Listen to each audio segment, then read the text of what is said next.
أعوذ بالله من الشيطان الرجيم. بسم الله الرحمن الرحيم. والضحى والليل إذا سجى ما ودعك ربك وما قلى وللآخرة خير لك من الأولى ولسوف يعطيك ربك فترضى ألم يجدك يتيما فآوى ووجدك ضالا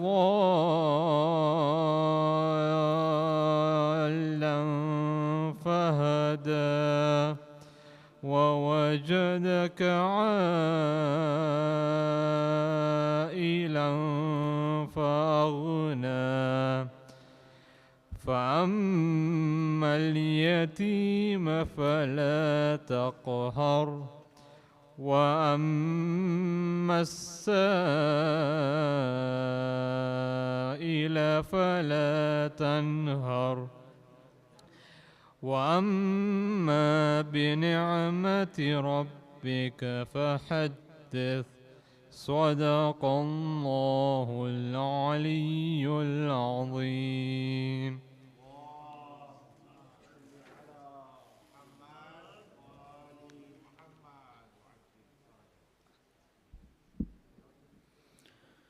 اللهم صل على محمد وآل محمد. بسم الله الرحمن الرحيم.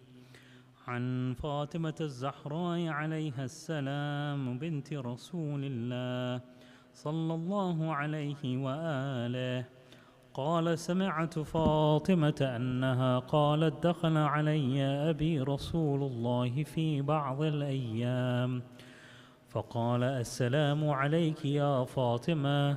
فقلت: وعليك السلام.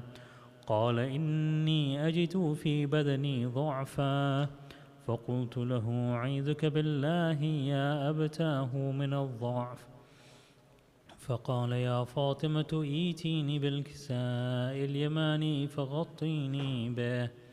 فأتيته بالكساء اليماني فغطيته به وصرت أنظر إليه وإذا وجهه يتلألأ كأنه البدر في ليلة تمامه وكماله.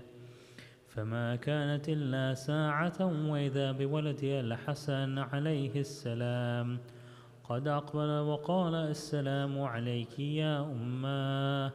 فقلت: وعليك السلام يا قرة عيني وثمرة فؤادي.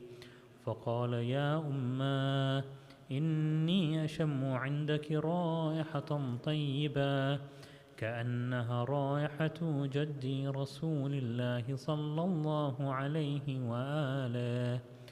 فقلت: نعم إن جدك تحت الكساء. فأقبل الحسن نحو الكساء وقال: السلام عليك يا جدا يا رسول الله، أتأذن لي أن أدخل معك تحت الكساء؟ فقال: وعليك السلام يا ولدي ويا صاحب حوضي، قد أذنت لك. ودخل معه تحت الكساء. فما كانت إلا ساعة وإذا بولدي الحسين عليه السلام قد أقبل وقال: السلام عليك يا أماه. فقلت: وعليك السلام يا قرة عيني وثمرة فؤادي. فقال لي: يا أماه إني أشم عندك رائحة طيبة كأنها رائحة جدي رسول الله. فقلت: نعم إن جدك وأخاك تحت الكساء.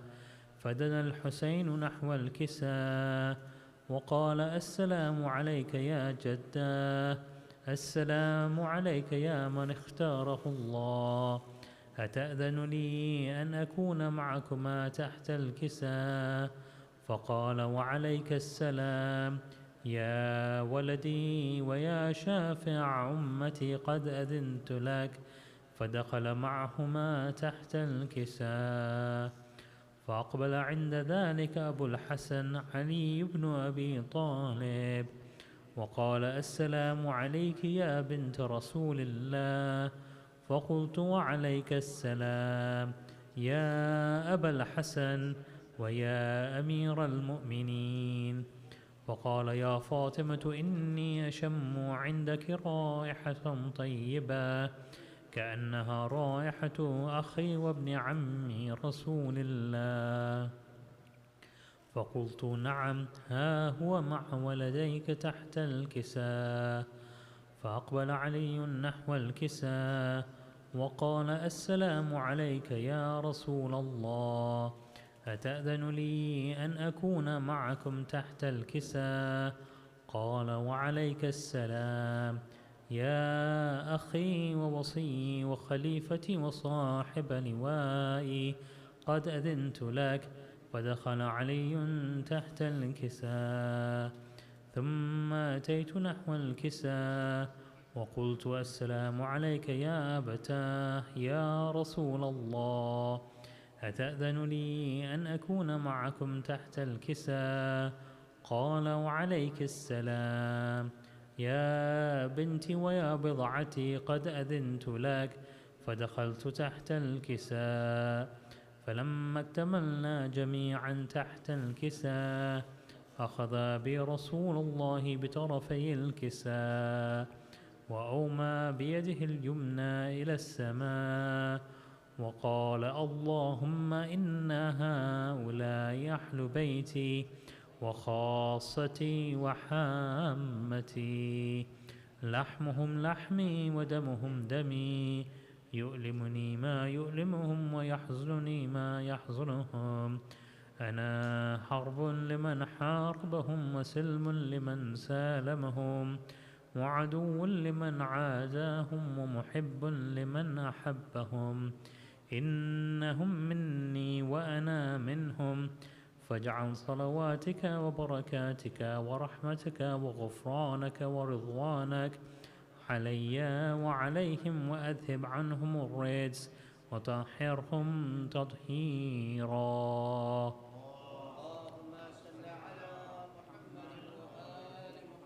فقال الله عز وجل: يا ملائكتي ويا سكان سماواتي، إني ما خلقت سماء مبنيا ولا أرضا مدحيا ولا قمرا منيرا ولا شمسا مضيئا ولا فلك يدور ولا بحرا يجري ولا فلكا يسري إلا في محبة هؤلاء الخمسة الذين هم تحت الكساء. فقال الأمين جبرائيل: يا ربي ومن تحت الكساء؟ فقال عز وجل: هم أهل بيت النبوة ومعدن الرسالة، هم فاطمة وأبوها وبعلها وبنوها.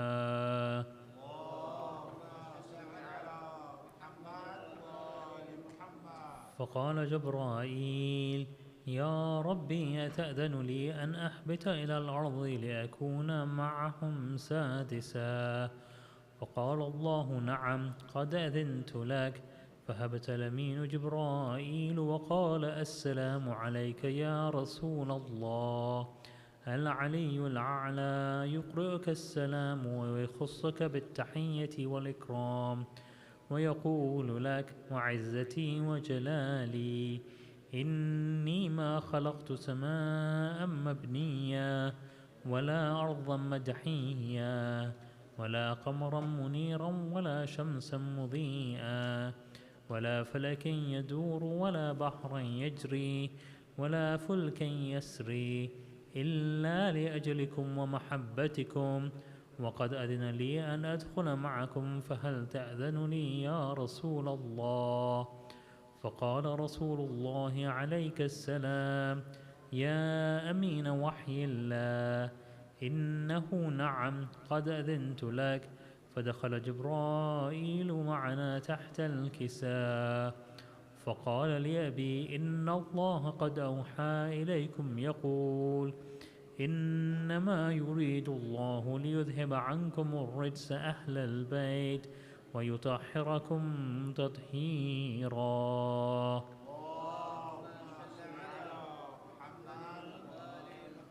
فقال علي لأبي: يا رسول الله، أخبرني ما لجلوسنا هذا تحت الكساء من الفضل عند الله.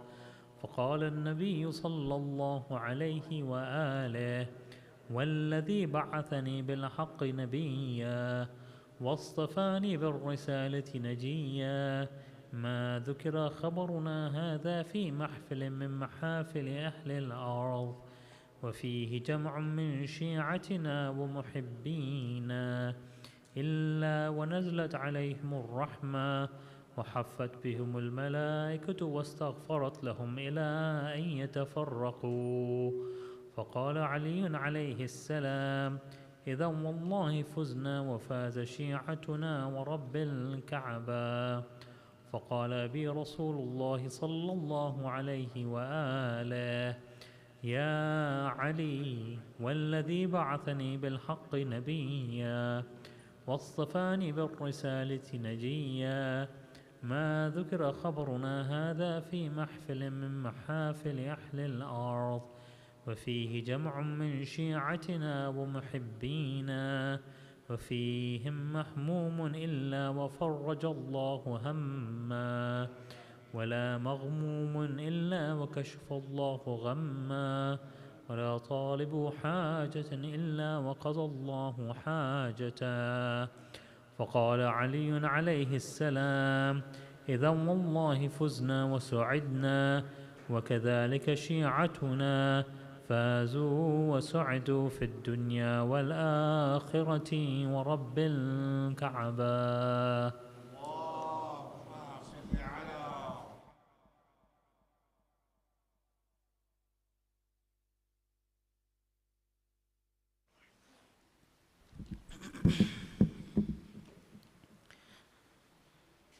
صلوات على محمد وآل محمد. اللهم صل على محمد وآل محمد. يا فاطمة زهرا،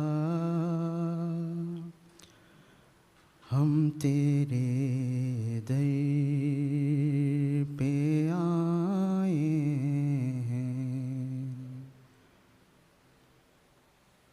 या फातिमा ज़हरा, हम तेरे दर पे आए हैं। उम्मीद लिए आज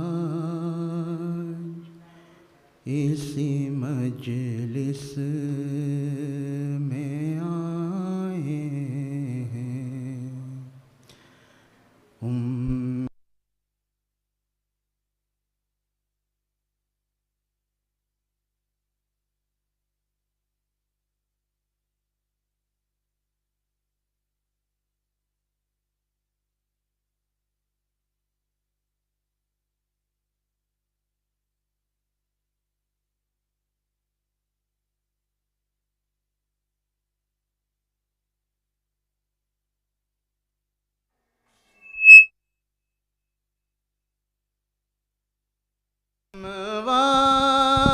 वास्ता देते हैं हसन और हुसैन का, अब्बास के सदक़े में हम कुछ लेने आए हैं। अब्बास के सदक़े में हम कुछ लेने आए हैं। बीबी बतूल तुम को 72 का वास्ता, बीबी बतूल तुम को 72 का वास्ता, दर दर के खा के ठो कर बीबी हम आए हैं। दर दर के खा के ठो कर बीबी हम आए हैं। हम हाल दिल किसे कहें, तुम जानते हो सब। हम हाल दिल किसे कहें, तुम जानते हो सब। टूटा हुआ दिल ले के हम इस दर पे आए हैं। टूटा हुआ दिल ले के हम इस दर पे आए हैं। या फातिमा ज़हरा हम तेरे दर पे आए हैं। सल्लल्लाहु अलैहि मुहम्मद व आलि मुहम्मद।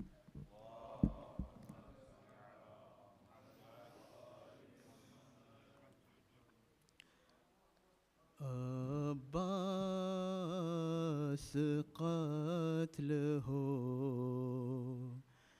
गए महशर हुआ बपा।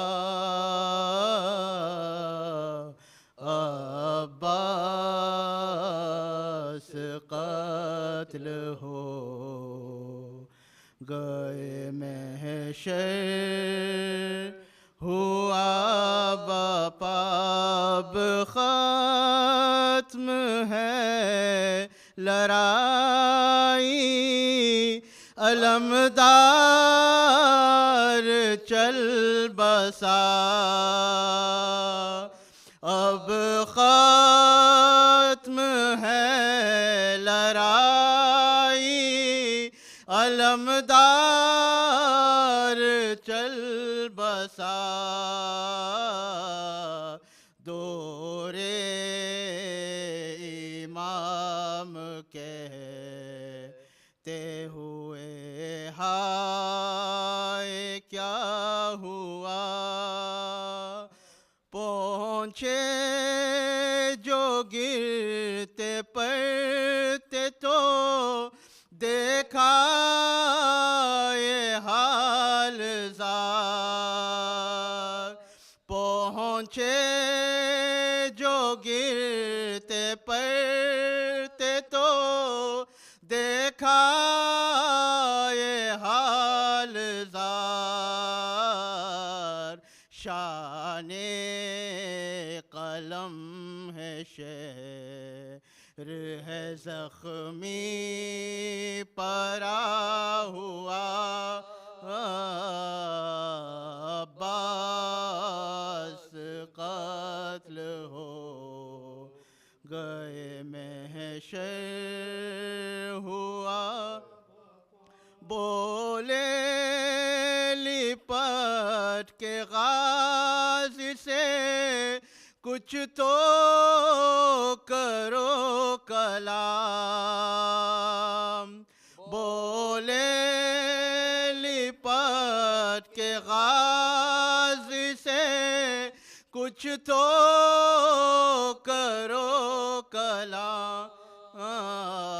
क्या हाल हो गया मेरे भाई ये क्या हुआ। अब्बास कत्ल हो गए महशर हुआ।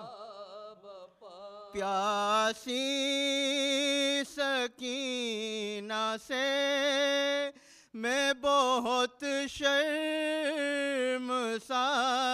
हूँ। प्यासी सकीना से मैं बहुत शर्मसार हूँ।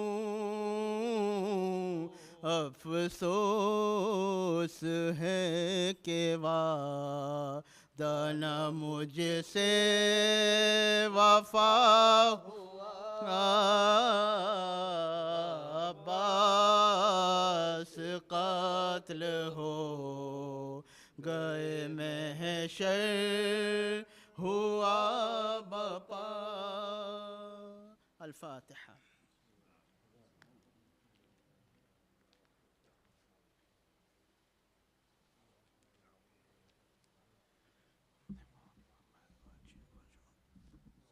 सल्लल्लाहु अलैहि मोहम्मद व आले मोहम्मद।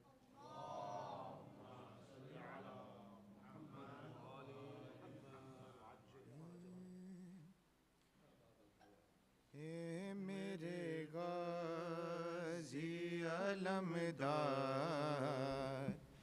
अगर तुम होते मेरे गाज़ी अलमदार अगर तुम होते मेरे गाज़ी अलमदार अगर तुम होती ज़ैनब ना गिरफ्तार अगर तुम होते मेरे गाज़ी अलमदार अगर तुम होते मेरे गाज़ी अलमदार अगर तुम होते नेज़ायक बे के कलेजे पे न लगता बास मेरा 18 बरस वाला न मरता बास सानिए हैदर कर्रार अगर तुम होते मेरे गाज़ी अलमदार अगर तुम होते मेरे गाज़ी अलमदार अगर तुम सीनाए शह पे जो आराम किया करते थे बोसे जिनके शाह मजलूम लिया करते थे जख्मी होते ना वो रुखसार अगर तुम होते मेरे गाज़ी अलमदार अगर तुम होते हैं मेरे गाज़ी अलमदार, अगर तुम जलते खैमे ना कोई छीनता मेरी चादर, ना रसन बांध था कोई ना बरसते पत्थर, ना मैं जाती सरे बाजार अगर तुम होते हैं मेरे गाज़ी अलमदार, अगर तुम होते हैं मेरे गाज़ी अलमदार, अगर तुम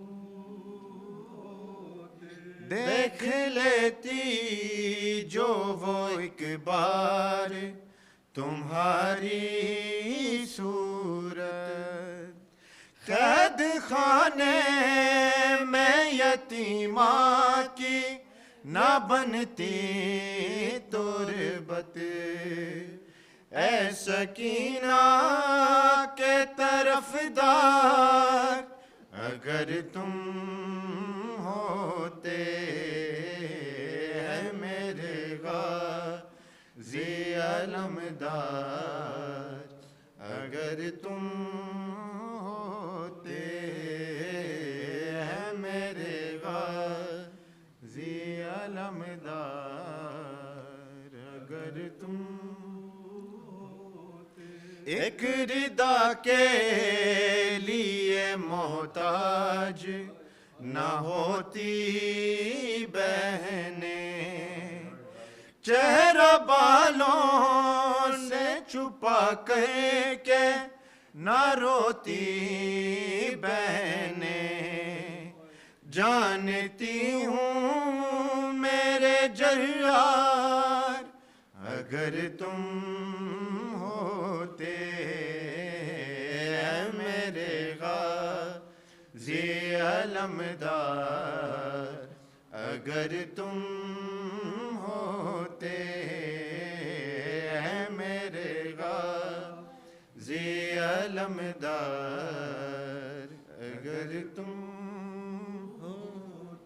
होती ज़ैनब ना गिरफ्तार, अगर तुम होते हैं मेरे गाज़ी अलमदार, अगर तुम होते हैं मेरे गाज़ी अलमदार, अगर तुम होते पर मोहम्मद व आल Mohammad सलवात।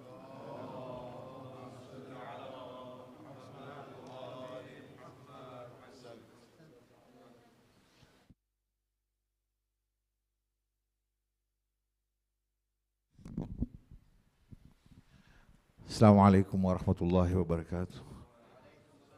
Brothers, before I begin, can I ask you to move forward with the salawat ala Muhammad wa ali Muhammad. Allahumma salli ala Muhammad wa ali. Let's try and fill up the front of the hall so that those who are coming later can come in. Ahsant. Brothers, the usual announcements. Please park your cars responsibly. Do not litter around the neighbors' houses. We had so many complaints yesterday about car parking, about littering. Even after Agha Hashim told us, and I requested people to move their cars, the cars were still not parked properly. So please, so as to maintain the akhlaq that has been taught to us, let's try and respect our neighbors and our hosts, because we don't want any repercussions to fall on them. Once the program finishes, the same thing, please, no littering. We've kept bins outside, otherwise take your empty cups home. The other thing is, if you take a bottle of water and you have had half of it, take it home with you. Or, if it's finished, put it in the bin. Don't keep it around the center, around the houses and outside. Please, earnest request. Asant. Thank you. We'll have Saf Matam tonight, inshallah, and every night. Harrow Julus will start from Harrow Leisure Center at 3 p.m. on Ashura Day, which is Wednesday, 17th July. Those who would like to partake in sponsoring the Tabaruk and the running course, please speak to my brother Muhammad Bhai Bandali, Sarfraz Bandali, myself, and the 2 car park volunteers outside, Roshnali and Murtaza Ali Bhai. For those who have asked us to pray for them, those who are ill and have asked us to pray for them, we pray for their complete recovery, inshallah, bihaqqi bimari Karbala. Ahsan, Ameen.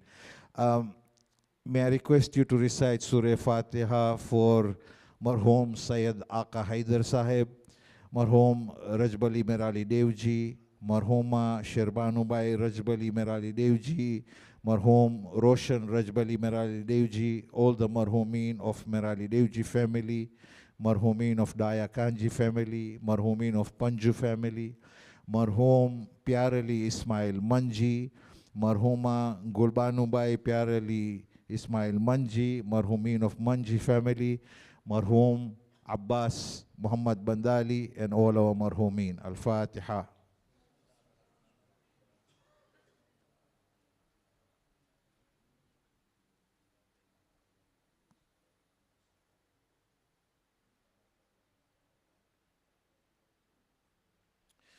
Brothers, please welcome Brother Fazl Abbas Muhammad Ali, who is going to speak to us on behalf of Zahra Trust with a salawat ala Muhammad wa ali Muhammad.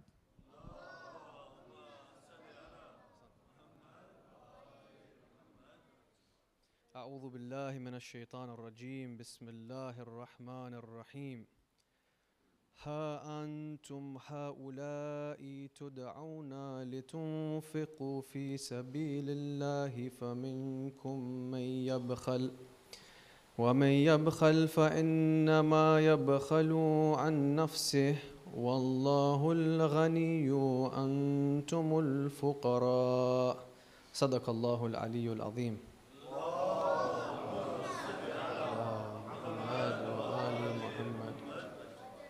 Here you are, being invited to donate a little in the cause of Allah. Still, some of you withhold. And whoever does so, it is only to their own loss. For Allah is the self-sufficient, whereas you stand in need of Him. My respected Shaykh, my dear elders, my brothers and sisters in Islam, Assalamu alaikum wa rahmatullahi wa barakatuh. A'adham Allah ujurana wa ujurakum. Subhanallah, in this verse of Surah Muhammad, Allah Azza wa Jal tells us in a very profound way that those who are giving the charity may actually be the ones most in need. Usually we think we are the ones giving the charity to those in need. But we may not think that we're the ones truly in need of the proximity of Allah subhanahu wa ta'ala. My brothers and sisters in Walaya, these are the nights of Sayyid al-Shuhada. These are the nights of mourning and azar. These are the nights of tazkiyatun nafs, purification of the self, and islah, reformation. There are various worthy causes for you to donate your money to, and I'm not here to tell you which one is best. We have the building works here at the Imam Hussein Foundation. You can speak to Agha Hashim. There's the Majlis that happens here every night, and the 10 nights you can speak to the Bandali family. But I'm just going to take a few moments of your time to give you a quick insight into some of the incredible work the Zahra Trust does. This organization has been dedicated to humanitarian work and development for the last 15 years. They now operate in 12 different countries, including Iraq, Yemen, Afghanistan, Pakistan, and Syria, providing essential resources like food, water, and emergency relief to our brothers and sisters in need. With your kind donations, we've been able to support the Turkey earthquake appeal, building houses in Yemen, assistance to the bomb blast victims in Pul Khomri, in the Imam Zamana Mosque in Afghanistan, education campaigns, providing stationery, meals, and uniform to students, and of course the recent emergency efforts in Gaza and the surrounding areas. Many of you will also be familiar with the work that they do in Iraq, helping families with electricity, medical assistance, skill training for widows, providing presents for the orphans on Eid al-Ghadir. And then of course there's the Mawqif 470, which you may have all seen whilst walking from Najaf to Karbala. So in addition to all the meals and the water, the shelter, the first aid that are served to the Zawar of Imam Hussein, the actual area has been established as a wellness hub and a learning center, providing education and support to the orphans and the widows, and creating a network for the female-headed households. I've just given you an insight into some of the things that the Zahra Trust support. There are many more. They build wells, there's microfinancing projects, cataract eye camps, the list goes on. So please feel free to visit thezahratrust.com for more information. You can come and speak to myself if you'd like more information, or Muhammad Abbas at the merchandise desk at the back. Just a quick thank you to the organizers for giving us this opportunity to speak. And I'd like to ask you to remember our dear brothers, Marhum Abbas Muhammad Bandali and Fazl Virani, who are big supporters of this trust, with the Surah Fatiha. Bismillah ar-Rahman ar-Rahim.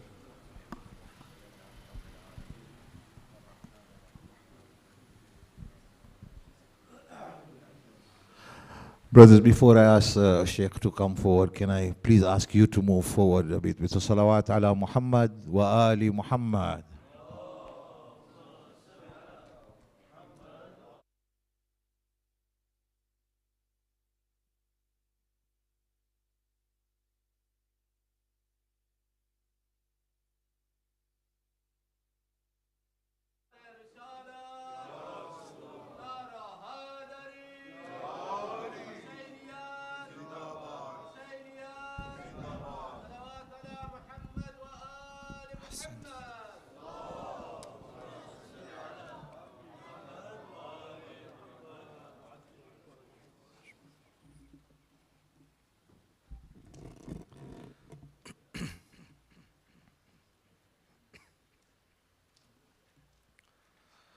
رحم الله من قرأ سورة المباركة الفاتحة.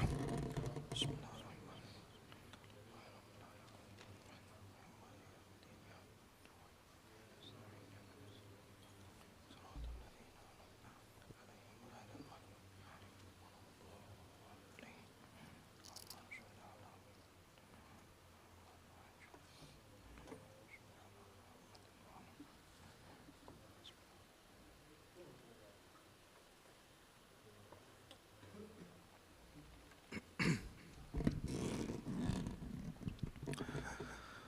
أعوذ بالله من الشيطان اللعين الرجيم. بسم الله الرحمن الرحيم.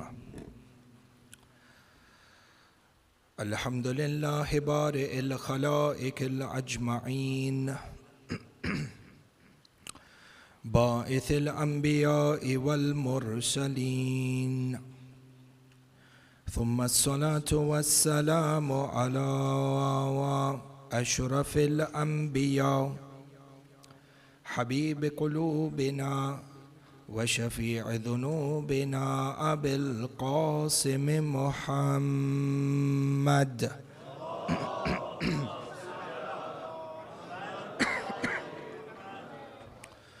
ثم الصلاة والسلام على أهل بيته الطيبين الطاهرين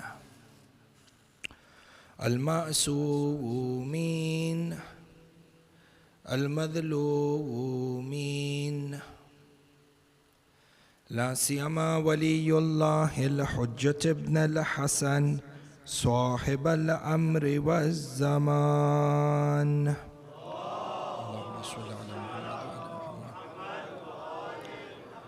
روحي وأرواح العالمين له الفداء، ولعنة الله على أعدائهم أجمعين من الأولين والآخرين إلى قيام يوم الدين. آمين رب العالمين. صلى الله عليك يا مولاي يا أبا عبد الله. صلى الله عليك يا مولاي يا أبا عبد الله. يا رحمة الله الواسعة ويا باب نجاة الأمة.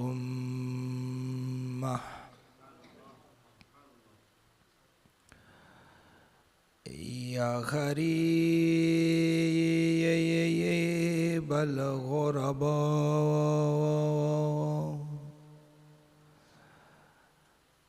يا مذلوم كربلاء. السلام على من جعل الله الشفاء في تربته.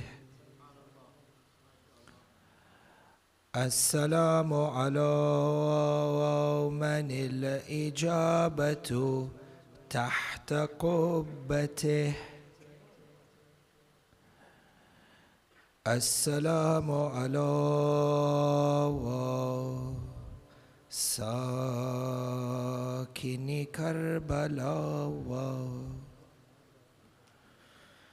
فيا ليتنا ثم يا ليتنا كنا معكم سادتي. يا سادتي فنفوز فوزا عظيما. أما بعد، قال مولانا رسول الله وهو خاتم الأنبياء وأشرفهم محمد صلى الله عليه وآله وسلم. اللهم صل على أدبوا أولادكم على 3 خصال: حب نبيكم وحب أهل بيته وعلى قراءة القرآن. صدق النبي وآمنا به. زينوا مجالسكم بذكر محمد وآل محمد.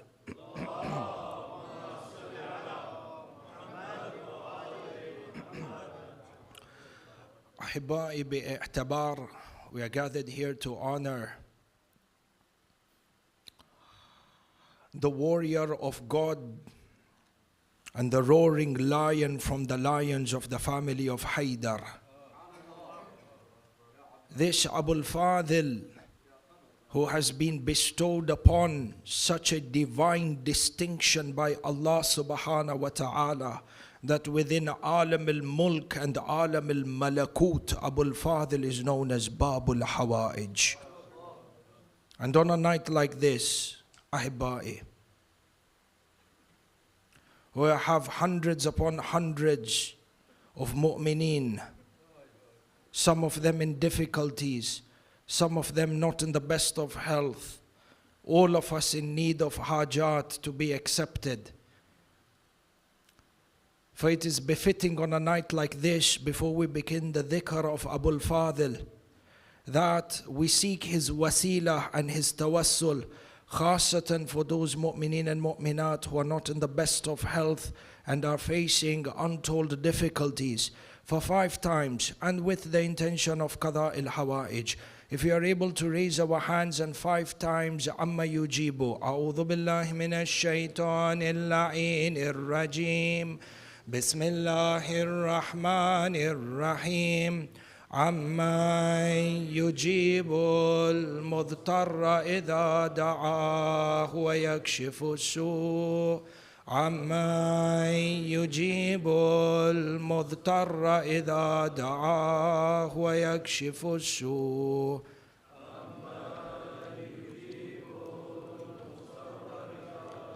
In your loudest voices, this dua reach Karbala and the dhari of Abul Fadl. إذا دعاه ويكشف السوء عما يجيب المضطر إذا دعاه ويكشف السوء. اللهم إنا نسألك باسمك الأعظم يا الله يا الله يا الله يا الله يا الله يا واحد يا قهار، وبحق محمد وعلي وفاطمة والحسن والحسين والأئمة الراشدين من آل طه وياسين، وبحق باب الحوائج قمر بني هاشم أبو الفضل العباس. Ya Allah, those mu'mineen and mu'minat who are not in the best of health, you grant them shafa'ah. بحق قمر بني هاشم Ya Allah, those mu'mineen and mu'minat who are going through financial difficulties, you open the door of rizq for them. بحق Abul Fadl Ya Allah, بحق Abul Fadl Ya Allah. Mu'mineen, mu'minat, students who are going forward for their exams, you write for them success in the affairs of the deen and the dunya, Ya Allah. بحق Abul Fadl, those mu'mineen, mu'minat who have not been able to get married, you write for them that they find the best of spouses, Ya Allah. بحق Abul Fadl Ya Allah. Mu'mineen and mu'minat who have not been blessed with a lineage and a progeny, بحق Abul Fadl, you grant them with children that are pious, Ya Allah. بحق Abul Fadl Babul Hawaij. Mu'mineen and mu'minat who have a yearning to go for the ziyarah of Aba Abdullah, Ya Bab al-Hawaij, you with your wings invite them to Jannah one by one, to Karbala, Ya Allah. بحق Abul Fadl Ya Allah, grant us ease during the time of death.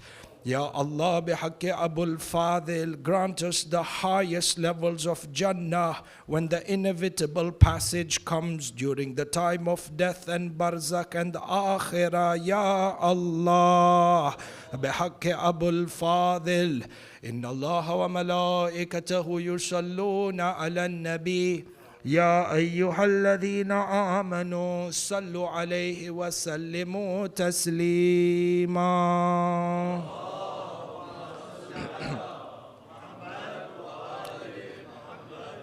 أحبائي، كلام مولانا أبو الفضل العباس، الله أكبر. And perhaps one of the most difficult things to do is to begin a majlis in the name of Abul Fadl, for indeed Abul Fadl is this never-ending ocean of fadila and ma'rifah. And if you were to summarize Abul Fadl as courage, as the definition of courage, if courage was a person, it would come to you and tell you, surely I'm a coward in front of Abul Fadl. We do not understand courage through, we do not understand Abul Fadl or courage through Abul Fadl. Abul Fadl is understood through courage. Ahibba'i, as we begin this journey, there is a request. Shabab, I'm very apologetic, but if you are able to come a little bit forward, and I know you've done that a couple of times, make way for the Matamis who are coming behind you. And inshallah there is khair and barakah. Sallu ala Muhammad wa ali Muhammad.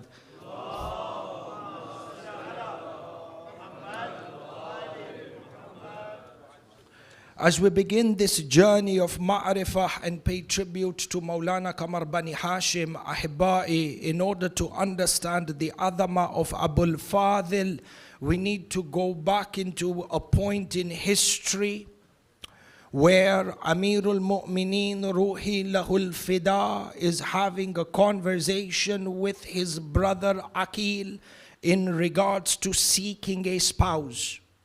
As you know, upon the martyrdom of Sayyidat Nisa al-Alameen, it was from the wasiyah of Siddiqat al-Tahira Ruhi Lahal Fida that Amirul Mu'mineen should marry after her. And in this way, the children do not feel as if they are orphans.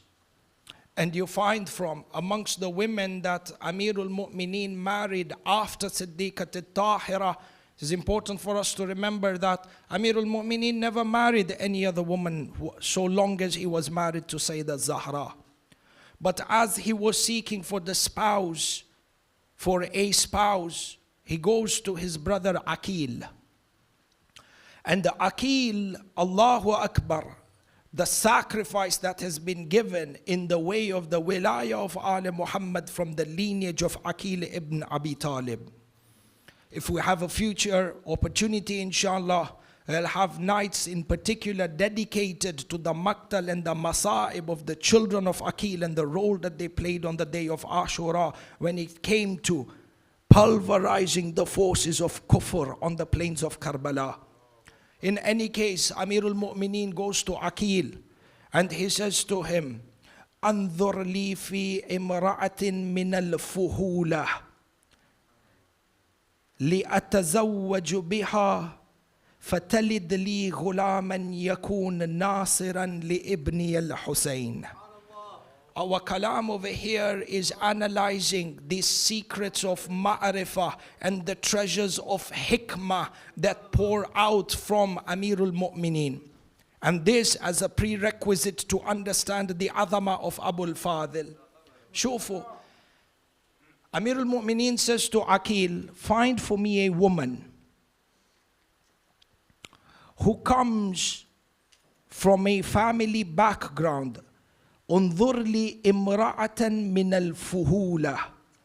يعني, a woman who comes from a family background and a tribe of pure and utmost nobility. Fuhula. He's looking for a spouse. And now he has the qualities that of a spouse that he seeks, which he's asking Aqil to look for. And then in addition to this, he says, "Why لأتزوج بها فتلد لي غلاما," so she can bear me a son. Who is this son? She can bear me a son. ستلد لي غلاما ينصر الحسين لنصر الحسين لينصر الحسين, as per other texts, so that he may be a supporter, staunch supporter of Imam al-Hussein. We want to analyze this kalam in two pieces. Number one, Shufu Amirul Mu'mineen over here unlocks for us the secrets when it comes to the art of successful parenting. Successful parenting does not begin when the child is born. Successful parenting does not begin when the child is 5, 6, 7. Successful parenting does not begin when a child is in the teenage ages. Abadan la. Successful parenting begins in the madrasa of Amirul Mu'mineen even before conception of the child. In the madrasa of Amirul Mu'mineen rather, successful parenting has a role even at the stage of spousal selection. Look at what Amirul Mu'mineen is saying to Aqil. Before or as he is seeking a spouse, he has a very clear picture and a very clear goal of what he wants to achieve from the marriage in regards to his children. And this, Ahibai, is a lesson for us, because we are the Shias of Amirul Mu'mineen, and for us is to emulate the footsteps and the teachings of Amir. This is one. Number two, what we understand, this is istidlal. See, to narrate a hadith is one thing, but to be able to dive into the depth of a hadith and extract the hikmah, this is the true meaning of dirayatul hadith. This is the true meaning of tafakkuh. We said few nights back, Imam as-Sadiq Ruhi Lahul Fida says, tafakkahu fid deen. Fiqh of hadith Ali Muhammad is here. Tarbiyah begins even before conception of the child, number one. Number two, Amirul Mu'mineen teaches us that when it comes to the techniques and the art of successful parenting, it is the responsibility of the parent to define a spiritual Islamic goal even before the child is born. Because look at the goal that Amirul Mu'mineen already has in mind for Abul Fadl al-Abbas. He says, لِأَتَزَوَّجُ بِهَا لِسَتَلِدْ لِأَتَزَوَّجُ بِهَا فَتَلِدْ لِي غُلَامًا لِيَنْصُرُ الْحُسَيْنِ. I have already a goal in my mind, a spiritual target, that this child of mine who will be born is going to be a staunch, loyal supporter of Abul Fadl. Hence, if the spiritual goal is defined well in advance, then the tarbiyah of the child is in accordance to that goal. You notice, even in the secular world, when you want to make a business plan, a successful business plan is made from where? Based on the goals. You design your business plan so as to achieve the goals, so as to achieve the targets. You have a manhaj. And when Amirul Mu'mineen had a spiritual goal that was set for Abul Fadl, then the tarbiyah of Abul Fadl was in such a way that he fulfills and manifests this goal on the day of Ashura. And hence, you find that this definition and defining spiritual goals for our children, as taught to us by Amirul Mu'mineen, Ruhillahul Fida, in reality is actually a very Quranic concept. It's one of the teachings within the Holy Quran. For if you were to refer back to the Quran, if you were to refer back to the Holy Quran, Surah Ali Imran, verse number 38 and 39. Bismillahir Rahmanir Rahim, Allah Azza wa Jal says, هُنَالِكَ دَعَى زَكَرِيَّ رَبَّهُ قَالَ رَبِّي هَبْ لِي مِن لَدُنْكَ ذُرِّيَّةً طَيِّبَةً إِنَّكَ سَمِيعُ الدُّعَاء. Zakaria is performing dua, is seeking dua for a child, for a lineage that is going to be what? Dhurriyatan tayyibatan, is going to be a pious, is going to be a noble lineage. Innaka sami'ud du'a, you fulfill all the du'as. And then look what the verse of the Quran says.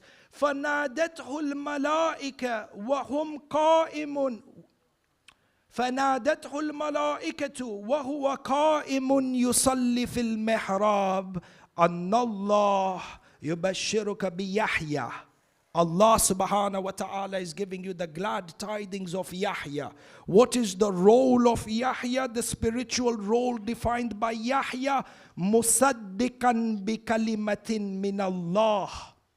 That the role of Yahya is that is going to be a musaddiq. Remember this word from the Holy Quran, musaddiq, yani a pillar of truth, who is a support system for the Kalimatullah. Kalimatullah over here, Minu, Nabiullah Isa.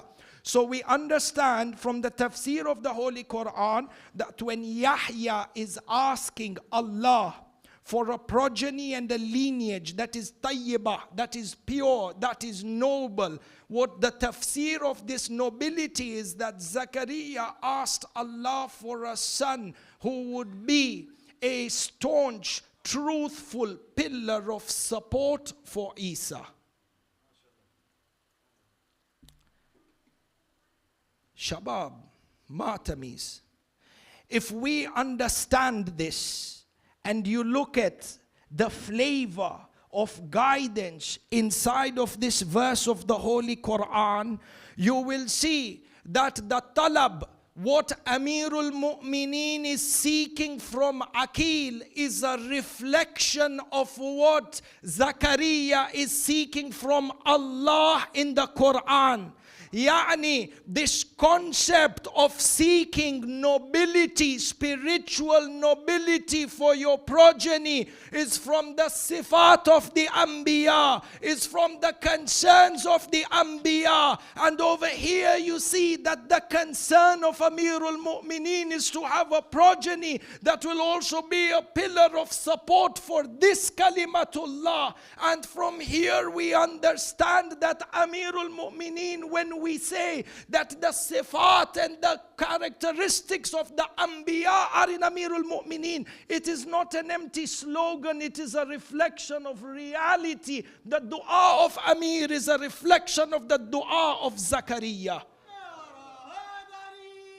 Yeah. More than that, Allahu Akbar.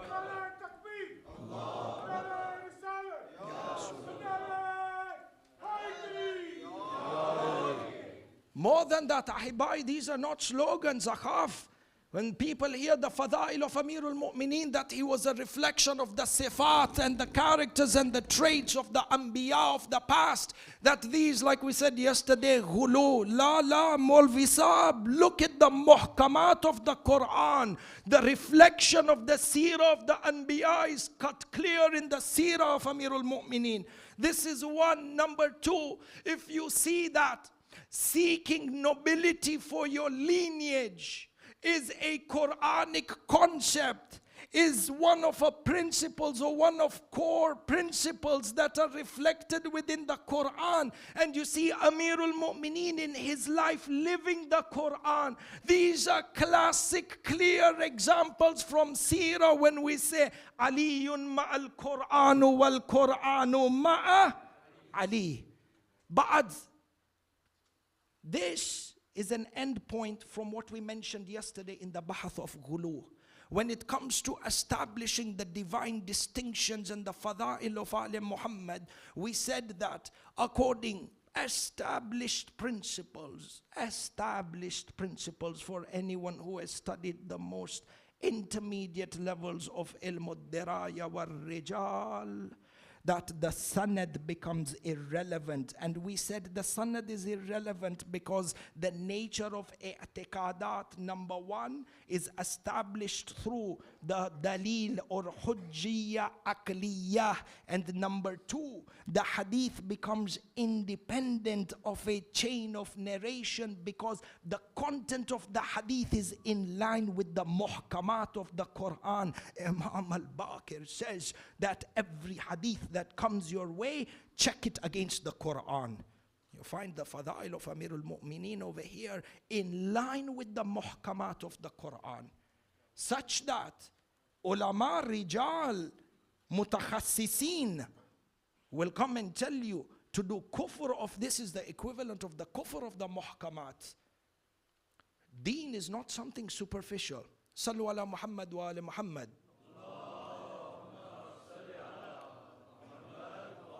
Tamam, if we understand this, you find Amirul Mu'mineen Ruhi Lahul Fida uncovers for us a reality.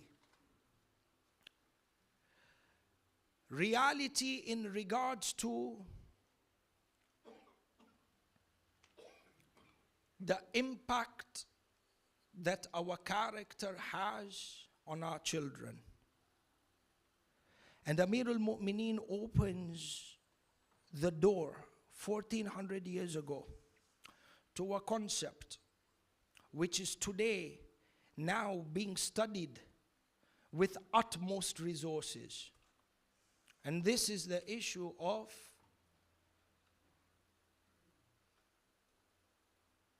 genetically influenced behavior. Shufu. Shabab. The human being is created of two elements, the body and the soul. Science has established that when it comes to the body, biologically speaking, our children, through our genes, inherit parts of our physical characteristics. Sahlola. This is why if a person has, for example, curly hair, One of the parents have curly hair, it's inherited through the genes to the child. The complexion of a child inherit from their father, eye color, resemblance in physical features, so on and so forth. Sahih Lola? Lo'ani, I live in a different world. Tamam, this is from the Musallamat. If you give me a little bit of encouragement, I feel I truly have not said something wrong. Sahih Lola? Bismillah. We are all correct. It's from the Musallamat in science that physical characteristics are inherited through the genes, passed on from the father and the mother to the child. And science has even come and seen that the power of the gene in terms of passing on through inheritance, certain physical characteristics can go up to the grandfather and to the great-grandfather. Sahlola, tamam. The thing over here is that secular science talks about the inheritance of physical characteristics through your genes, and it has limited it to physical characteristics because the understanding of secular science is built on the atheistic principles that there is no realm of spirituality after this world. There is no alam al-malakut, there is no alam al-ghaib, and therefore their understanding of inheritance, genetic-based inheritance, until now has been restricted to physical characteristics. However, science today is now coming to prove that there are certain characteristics, behavioral traits that are passed down through our genes from generation to generation, from father to children, from mother to children. Science today is proving that there are behavioral traits that are inherited. If you come and you see, and from very basic and very humble research, and I don't want to spend too much time on this, but to open a door for you over here and for us to understand the adhamah of Ali Muhammad. There is a research paper that was presented by Robbie Wedow, a professor of medical and molecular genetics at the Indiana University School of Medicine. She says over here, part of her research, she says over here, we also know that there is a genetic component to every behavior. Characteristics and traits have a genetic component towards them.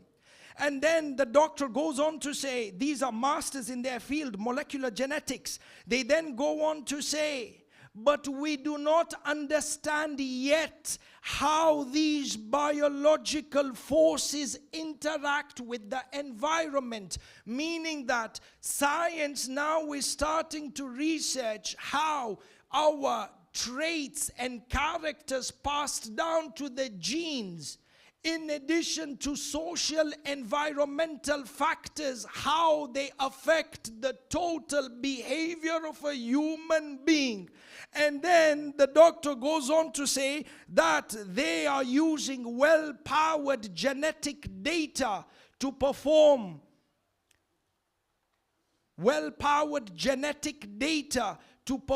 and to explore what the relationship might be between behavior and genetic science. So today science is coming to tell us that there are certain characters with certain traits within your characters that can be inherited by your child. If you are Kareem, you will pass this gene of Karama to your child.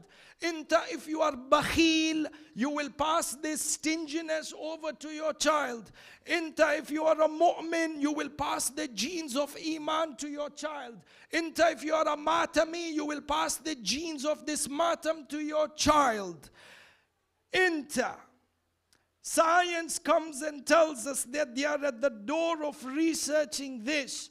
Whereas the reality of the matter is that Amirul Mu'mineen already put this reality out for the dunya 1400 years ago, where in Ghurar al-Hikam we have a tradition where Amirul Mu'mineen says, Husnul akhlaq burhanu karamil a'raq, that the best of akhlaq or noble akhlaq is the biggest trait that is inherited in nobility.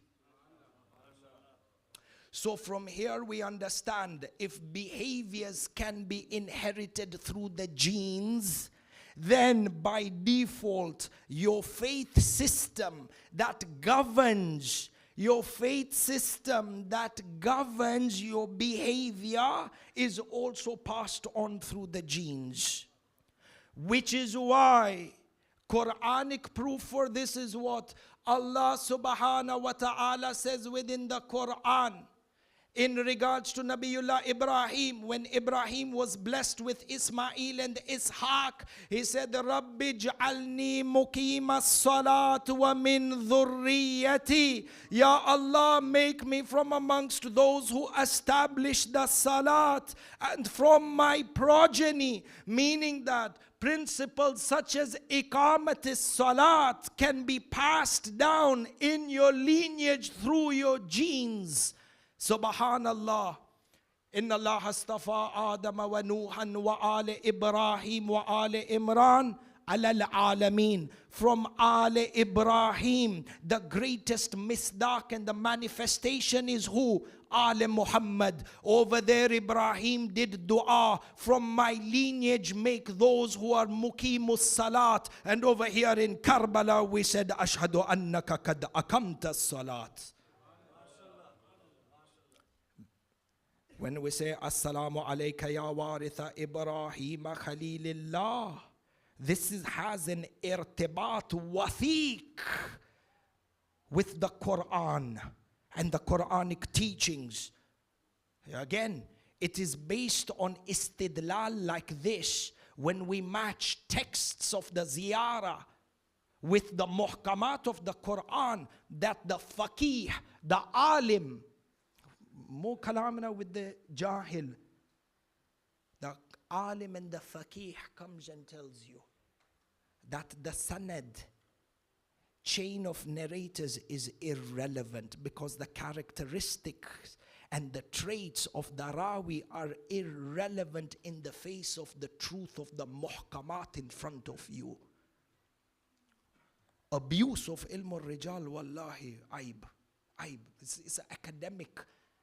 It's academic fraud to hide behind ilm al-rijal and then try and cancel out a big part of the traditions of Ali Muhammad. In any case, Ahibai, the manifestation of this reality taught to us by Amirul Mu'mineen.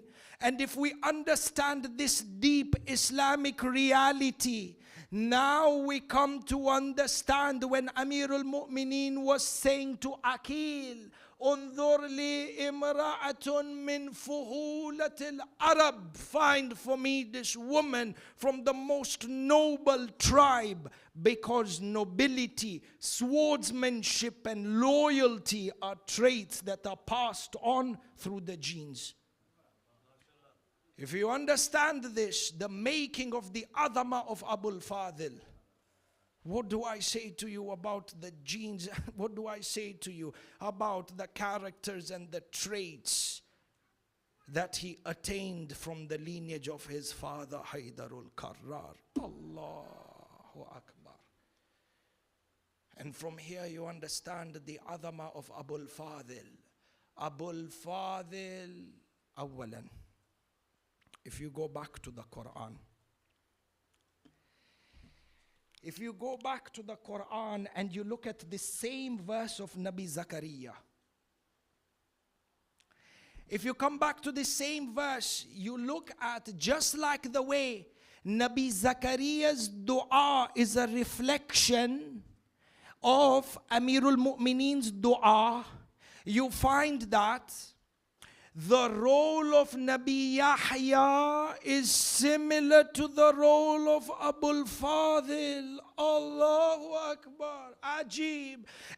Usually we are able to draw comparisons between Imam al-Hussein and Nabi Yahya. Sahih. Both of them were born after 6 months. Both of them were shaheed. Both of them were mazloom. Both of them were beheaded and their heads were taken on a tray to the tyrant of the time. إثبات الشيء لا ينافي ما عداه. Rules of logic, that the establishment of one reality does not negate the establishment of a parallel reality. Similarly, we are able to see that within Nabi Yahya, there are similarities that are shining inside of Abul Fadl al-Abbas. Look at what the Malaika say. فَنَادَتْهُ الْمَلَائِكَةُ وَهُوَ قَائِمٌ يُصَلِّ فِي الْمِحْرَابِ. Zakaria is in the mihrab and the malaika say to him, we give you glad tidings, أَنَّ اللَّهَ يُبَشِّرُكَ بِيَحْيَا. What is the role of Yahya? مُصَدِّقًا بِكَلِمَةٍ مِّنَ اللَّهِ. He is a truthful pillar of support. Musaddiq over here, one of the derivatives of the word musaddiq is tasdeeq, meaning that he attests to the truthfulness of the person to the extent that he has become a pillar of support. So Yahya attested to the truthfulness of Nabi Isa to the extent that he was a truthful pillar of support. So Allah is saying in the Quran that Zakaria was a musaddiq, a trusted pillar of support for the kalimatullah that was Isa. And in the ziyarah of Abul Fadl we say ashhadu laka bit taslimi wa tasdeeq, like the way Yahya was a pillar of tasdeeq for the kalimatullah. Abul Fadl is the pillar and the source of tasdeeq for kalimatullah al-kubra, which is Imam Hussein ibn Ali.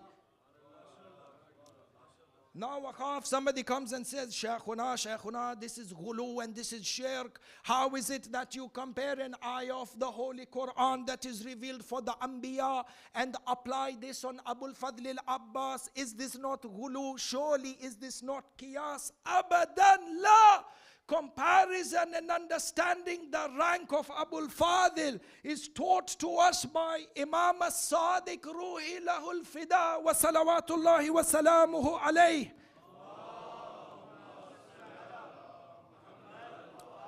If somebody comes and says, no, this man, you can't put Abul Fadl in the rank of the Anbiya. Of course we can, because it is from the madrasa and it is from the teachings of Imam as-Sadiq that shows us the azama of Abul Fadl. In the ziyarah of Abul Fadl, Imam Sadiq teaches us that you stand at the grave and you say what?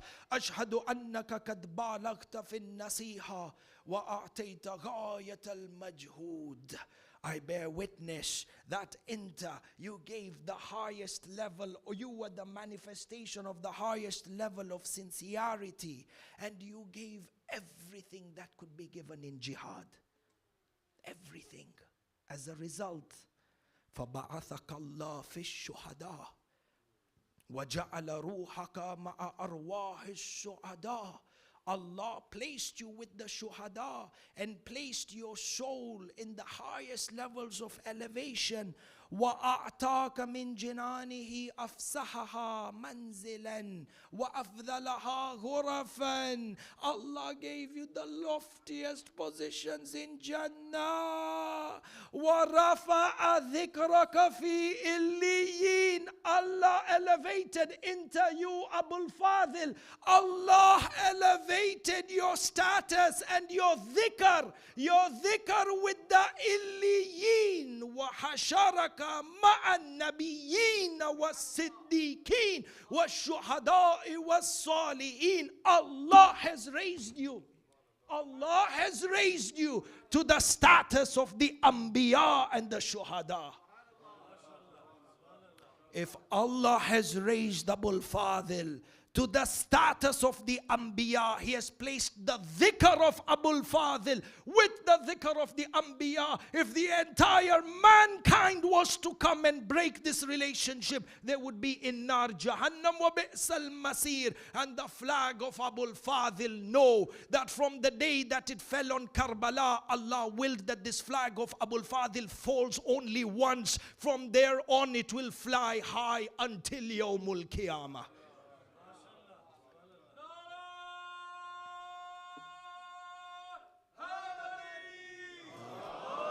Enter when you go to Karbala and you stand in front of the dhari of Abul Fadl. Have ma'rifah of the person in front of whom you are standing. Know why Allah subhanahu wa ta'ala has made him Babul Hawa'ij.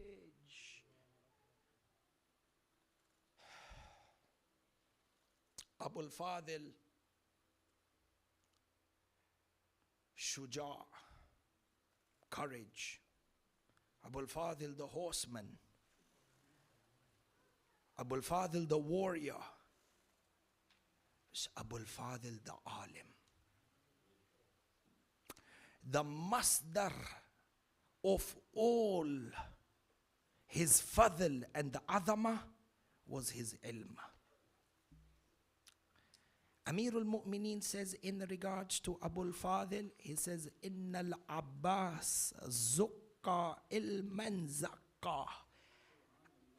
Abul Fadl is mixed and delved into the highest and purest forms of ilm. He has been fed ilm in his essence. This alim, because of his ilm, the tarattub of ilm is Iman. The natural consequence of ilm is what? Iman. And when he has this high level of Iman, Imam as-Sadiq says, Sulbul Iman. In the description of Abul Fadl, the Sulbul Iman, the core, most staunchest form of Iman is Abul Fadl.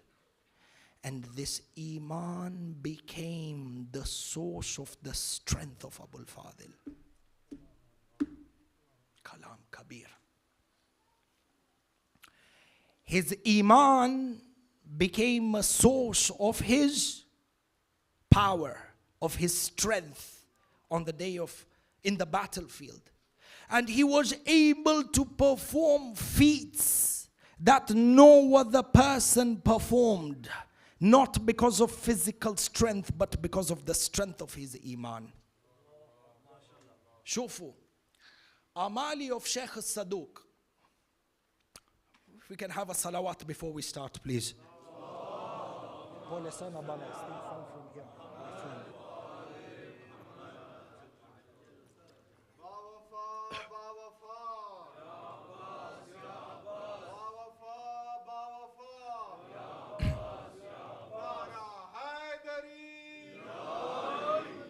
Tamam Shabab, I'm so apologetic. One more time, if you can please come a little bit forward. I know it's hot and I know that the space is jam-packed, but if you can just find it in your heart to come a little bit forward, make space for the Matamis who are behind, and they can be part of this majlis as well. Sallu ala Muhammad wa ala Muhammad.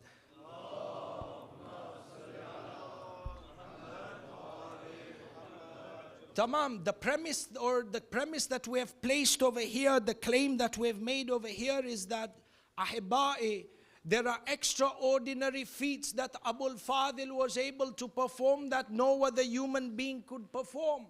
And the masdar of this strength and the masdar of this courage and valor was the fact that it emanates from his strength and his Iman. Shabab, inta Matamis, those of you who were here in the majlis of Iyyaka na'budu wa Iyyaka nasta'een, we want to join the point from that majlis with today's point. For keep at the back of your mind, Iyyaka na'budu wa Iyyaka nasta'een, when we want to understand the adama of Abul Fadl. Tamam, our premise over here is that the strength and the masdar of the strength of courage of Abul Fadl, the feats that he performed that no other human being can perform. And this is an answer as well to people who cannot digest the reality of the feats that were performed by Abul Fadl.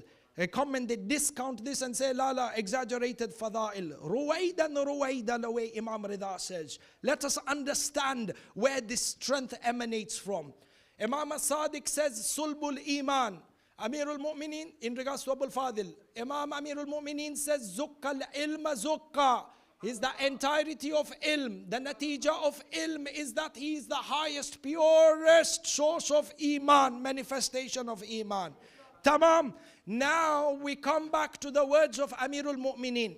Amirul Mu'mineen writes a letter to one of his companions in regards to the battle of Khaybar, because the people were astonished with what Amirul Mu'mineen achieved on the day of Khaybar. Ahibba'i, single-handedly, he went and he uprooted the doors of a fort that 100 strong men were not able to open. He single-handedly uprooted it, and then he threw it such that the rest of the Muslim army could use it as a bridge. And he single-handedly shattered Marhaban Antar and single-handedly brought victory to Islam. So people were speaking about this for years over years and ages over ages. These are heroic feats that they could not humanly comprehend, to the extent that if you were not there in Khaybar and you heard it from other people, you would have a hard time digesting this reality. And this continued for a long time,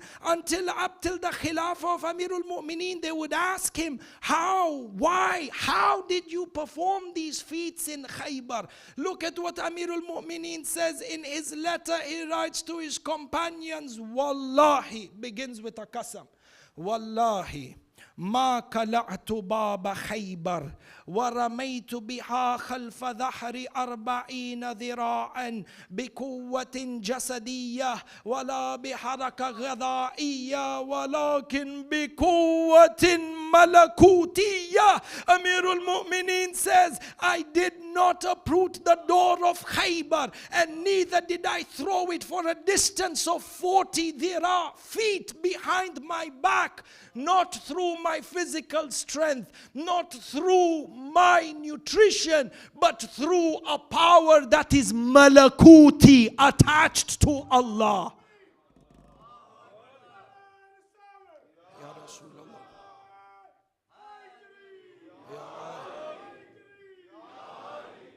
So I understand over here, yes, if I'm materialistic and atheistic in my diagnosis of history and what man can achieve and not achieve, with the restrictions of the parameters of these 4 senses and the 3 and the dimensions of this world, so it's mustahil. Haniyan into atheistic culture. But if you walk into the realm of spirituality, Amirul Mu'mineen says, Uyidtu bikuwatin malakutiyya. Its tradition is found in the Amali of Shaykh al-Saduq, for anyone who wants to refer back to this.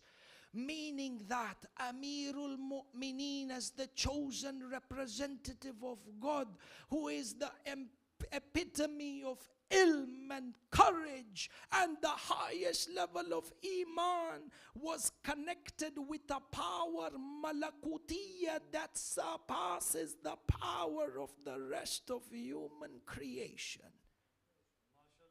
And if you understand this, Abul Fadl and the likes of Imam al-Hussein and the companions and what they achieved on the day of Ashura is because of their Iman, that they had a ta'yeed ilahi, a ta'yeed malakuti. This is, if you understand this reality, then understanding why Amirul Mu'mineen could lift the door of Khaybar with a single finger is easy. The fact that he threw it 40 feet away is easy. If I understand this reality, then I am not shocked by the fact that when I read in the Maqtal, in a single attack, Abul Fadl killed 800 horsemen. I don't become surprised when I read in the Maqtal that in a single attack, Imam al-Hussein sent 1,500 people to Jahannam wa bi's al-masir, because I understand these are people who have a quwwah, power, which is not physical, eternal, but a power that is malakutiyya. And these are men of Iyyaka na'budu wa Iyyaka nasta'een.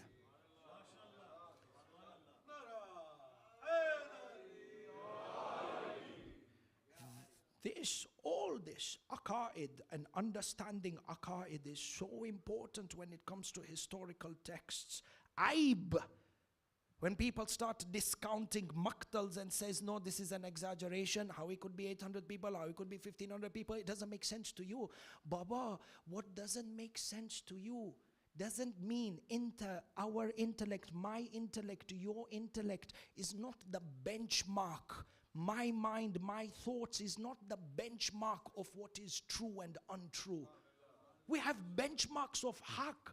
It's a science. And in order to get to conclusions, you need to follow protocols that have been laid out by the Sharia. If you understand this, then you understand the conclusion from yesterday's majlis, how it becomes mixed together. That the fada'il of Ali Muhammad and the supernatural traits that they possessed and were bestowed upon Allah, upon them, because they are a manifestation of the grandeur and the qudra of Allah. And the qudra of Allah was manifested in Abul Fadl a number of times. On the day of Ashura and before Ashura. I mentioned for you one incident, and perhaps you have heard this before. Ala bi dhikrillah tatma'inna al-qulub. The dhikr of the shuhada of Karbala is the dhikr of Allah. Salawat ala Muhammad wa ali Muhammad.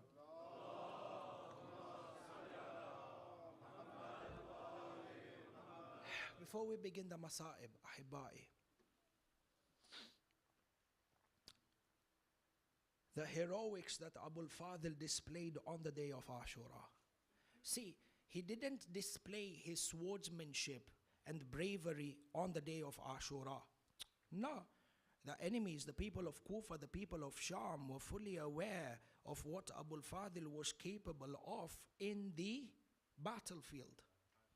They were absolutely informed of what he can do, this man. Which is why on the 9th of Muharram, Shimr bin Dhil Jawshan al-La'in sends a letter of Aman, amnesty. Where are the people from my sister's tribe, Abul Fadl and Abdullah and Ja'far and Uthman? Come. You think this Aman was because people like Shimr al-La'in had feelings of Silatul Rahim inside of them? Abadan la. It was a plot to come and to remove the most, or to try and tempt the most strongest pillar of support, the most staunchest pillar of support from the army of Imam al-Hussein. Take him away, because this would demolish the army in their opinion. And this is not an exaggeration. When Abul Fadl goes to seek permission from Imam al-Hussein to fight, Imam al-Hussein, Abul Fadl himself was an army. And Imam al-Hussein attests to this. On the day of Ashura, all the shuhada were shaheed. All of them were shaheed except Ali Asghar, Imam Sajjad, Abul Fadl, Imam al-Hussein, the women and the children in the tent. Abul Fadl goes to ask permission from Imam al-Hussein. What does Imam al-Hussein say to him? Anta sahibu liwa'i. You are my flag bearer, and you are the commander of my army. Ajib. Commander of my army? There is no army. Everyone is shaheed. The Imam doesn't exaggerate. Until you are the army, Abul Fadl. So they knew of what Abul Fadl was capable of. And one of these instances where the people tasted and the people saw what the sword of Abul Fadl is capable of is on the day of Nahrawan, the battle of Nahrawan. During the apparent khilafah of Amirul Mu'mineen, Amirul Mu'mineen gives the people from Nahrawan and the Khawarij number of warnings. to fix themselves, fix their act, stop the rioting, stop the killing, stop all the chaos that they are creating within the Islamic nation, plundering, looting, taking out the respect of the women and the children and killing the innocent. After multiple warnings, they refused. So Amirul Mu'mineen puts together an entire army to come and to counter the Khawarij of Naharwan. And Amirul Mu'mineen, being the warrior of Allah subhanahu wa ta'ala, has planned out the entire route and has laid out the map of the entire battlefield. Inshallah, we will get to see, hopefully on the night of Ashura, how Imam al-Hussein drew out the map of the entire battlefield. And in the seerah of Imam al-Hussein, you can see the shining light of Amirul Mu'mineen. Shay'un ajib wa gharib. For Amirul Mu'mineen comes out and draws out and maps out the entire battlefield, restricts the parameters of where they are going to fight to limit any sort of damage, because within Islam and the principles of Islamic warfare, military code of conduct under a Masoom Imam, there is no room for any environmental damage, there is no room for any collateral damage. These are things that are ghair Islami, by the way. Ala kullin, Amirul Mu'mineen defines the hudud of the battlefield. And within the battlefield geography, there are 4 bridges that are strategically placed as entry points and exit points. So Amirul Mu'mineen decides that we are going to restrict the people, the Khawarij of Naharwan, within this geographical boundary, within this geographical area. And he says, just in case they decide to flee, they decide to escape, or they decide to bring in reinforcements, or they decide to counterattack us by escaping from the parameters of the geographical boundary that we are going to impose on them, Amirul Mu'mineen breaks the army into cavalries. He forms one cavalry of a number of horsemen that are under the leadership of Muhammad ibn Hanafiya. Muhammad Hanafiya and your army, your job is to stand at this bridge and ensure that the Khawarij do not transgress these boundaries. Tamam. Second bridge, Imam al-Hussein, second bridge, Amirul Mu'mineen goes. He places Imam al-Hassan, Imam Hassan al-Mujtaba. Imam Hassan al-Mujtaba, by the way, is that battalion who slashed the legs of the cursed camel on the day of Jamal. Imam Hassan al-Mujtaba, his swordsmanship is seen through what his children did on the day of Ashura. Ala kullin, Imam Hassan al-Mujtaba, Amir al-Mu'mineen appoints Imam Hassan, enter with a cavalry of an army, cavalry of men appointed to you, enter with your army, manage the second bridge, no one goes out, no one comes in. Tamam. Third bridge, Amir al-Mu'mineen appoints Imam al-Hussein. With Imam al-Hussein, he places a cavalry, an army of people. Nobody should pass this bridge. Nobody comes in, nobody goes out. Orders, and as you know, within the battlefield, in a military setting, holding fort is the most important thing. You lose your life, but you do not abandon fort. We know this. Sahlola. Third bridge, Imam al-Hussein with an army. Then there is the fourth bridge. Imam Amirul Mu'mineen goes and tells Abul Fadl, enter, go and stand on the bridge.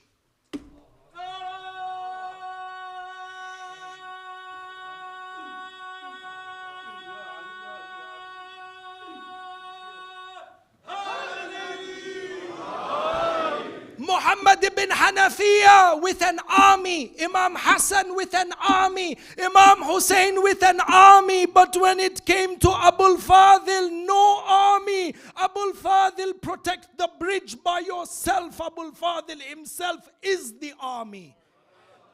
The narrations mention that as the war began, the Khawarij understood what has happened over here. So they started looking for escape routes in order to either disrupt the geographical boundary of the battlefield, or in order to have a counterattack or get additional men for support. They came to the first bridge. The Khawarij saw Muhammad ibn Hanafiya with an army. Muhammad ibn Hanafiya, we know what he has done from the battle of Jamal, and he has an army. They said, we can't cross this bridge. Move to the second bridge and the third that bridge. They see Imam Hassan and they see Imam al-Hussein. These are battalions in the battle of Jamal and Siffin. We have seen what they can do, and they have an army. They said, no, we can't cross. One of the Khawarij comes and says to the rest of the Khawarij, I've seen a fourth bridge, and it seems there's only one young boy standing there. It will be a matter of moments. We can bypass him and take the entire army out. The historical narrations mention that 3 entire cavalries from the army of the Khawarij went through the bridge marked by Abul Fadl. What I have seen is that history puts a full stop. It says 3,000 men approached the bridge, not a single one made it on the other side.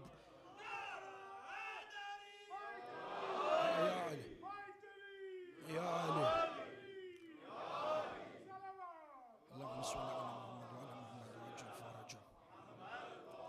And it is from here that Abul Fadl was given the title Sab'il Qantara, the lion of the bridge. Until today, you find people when they go for the ziyarah of Abul Fadl, you will find the people go to him and they say, Assalamu alayka ya Sab'il Qantara. Allah. On the day of Ashura, they knew what Abul Fadl was capable of. I swear somebody comes and says, no, these are exaggerations. These hadith in Tariq are mursal. We say to them the same answer in the feats of Abul Fadl, the answer of his father Amirul Mu'mineen, Uyidtu bi quwwatin malakutiyya. Don't forget, Abul Fadl is from the people of Iyyaka na'budu wa Iyyaka Nasta'een. And this reality, Abul Fadl makes very clear on the day of judgment, on the day of Ashura, because one of the opening poems that Abul Fadl recited whilst he was in the battlefield on the day of Ashura, he entered them multiple times. One of the times that he entered into the battlefield, what did he say to the people? He said, Ana alladhi u'rafu inda zamjara bi ibn Ali al-Musamma Haydara fathbitu lana liyom ya kafara in the al Fatiha or in the alat al-hamd, in the itrat al-hamd wa al bakara. Abul Fadl al-Abbas says, Ana alladhi u'rafu inda zamjara bi ibn Ali al-Musamma bi Haydara fathbatu lana liyom ya kafara li itrat al-hamd wa al bakara. He says to them, I am the one who is known amongst the roaring lions as the son of Ali, Haydar. If you, the kafara, the enemies, have any guts, if you have strength, then stand in front of us. You will know that we are the family of Al-Hamd and the progeny of Suratul Baqarah. Why did Abul Fadl say we are the progeny of Suratul Hamd? Because these are the men of Iyyaka na'budu wa Iyyaka. Sallu ala Muhammad wa ala Muhammad.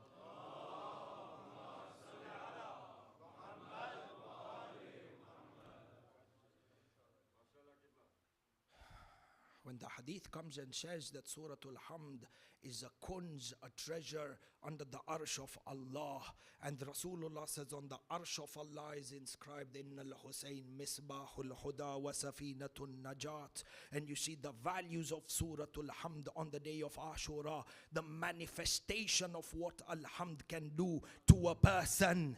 We begin to realize why Rasulullah said, La salat illa bi fatihatil kitab. No salat without Suratul Hamd. But if we go into the Fadail of Ali Muhammad into Suratul Baqarah, Allahu Akbar. I think kalam for now is enough. We have Matam, we have Saf as well. And I appreciate the fact that it is a working day. But I tell you, the tiredness that you feel, and the inconvenience that you cause yourself, and you disrupt your routines, all in the way of Abul Fadl, to pay tribute and to give honor to Sayyida al-Baneen. I say to you on this mimbar of Imam al-Hussein, this is our ticket to Jannah. This is what allows us to drink from the pond of Kawthar. Sallu ala Muhammad wa ala Muhammad.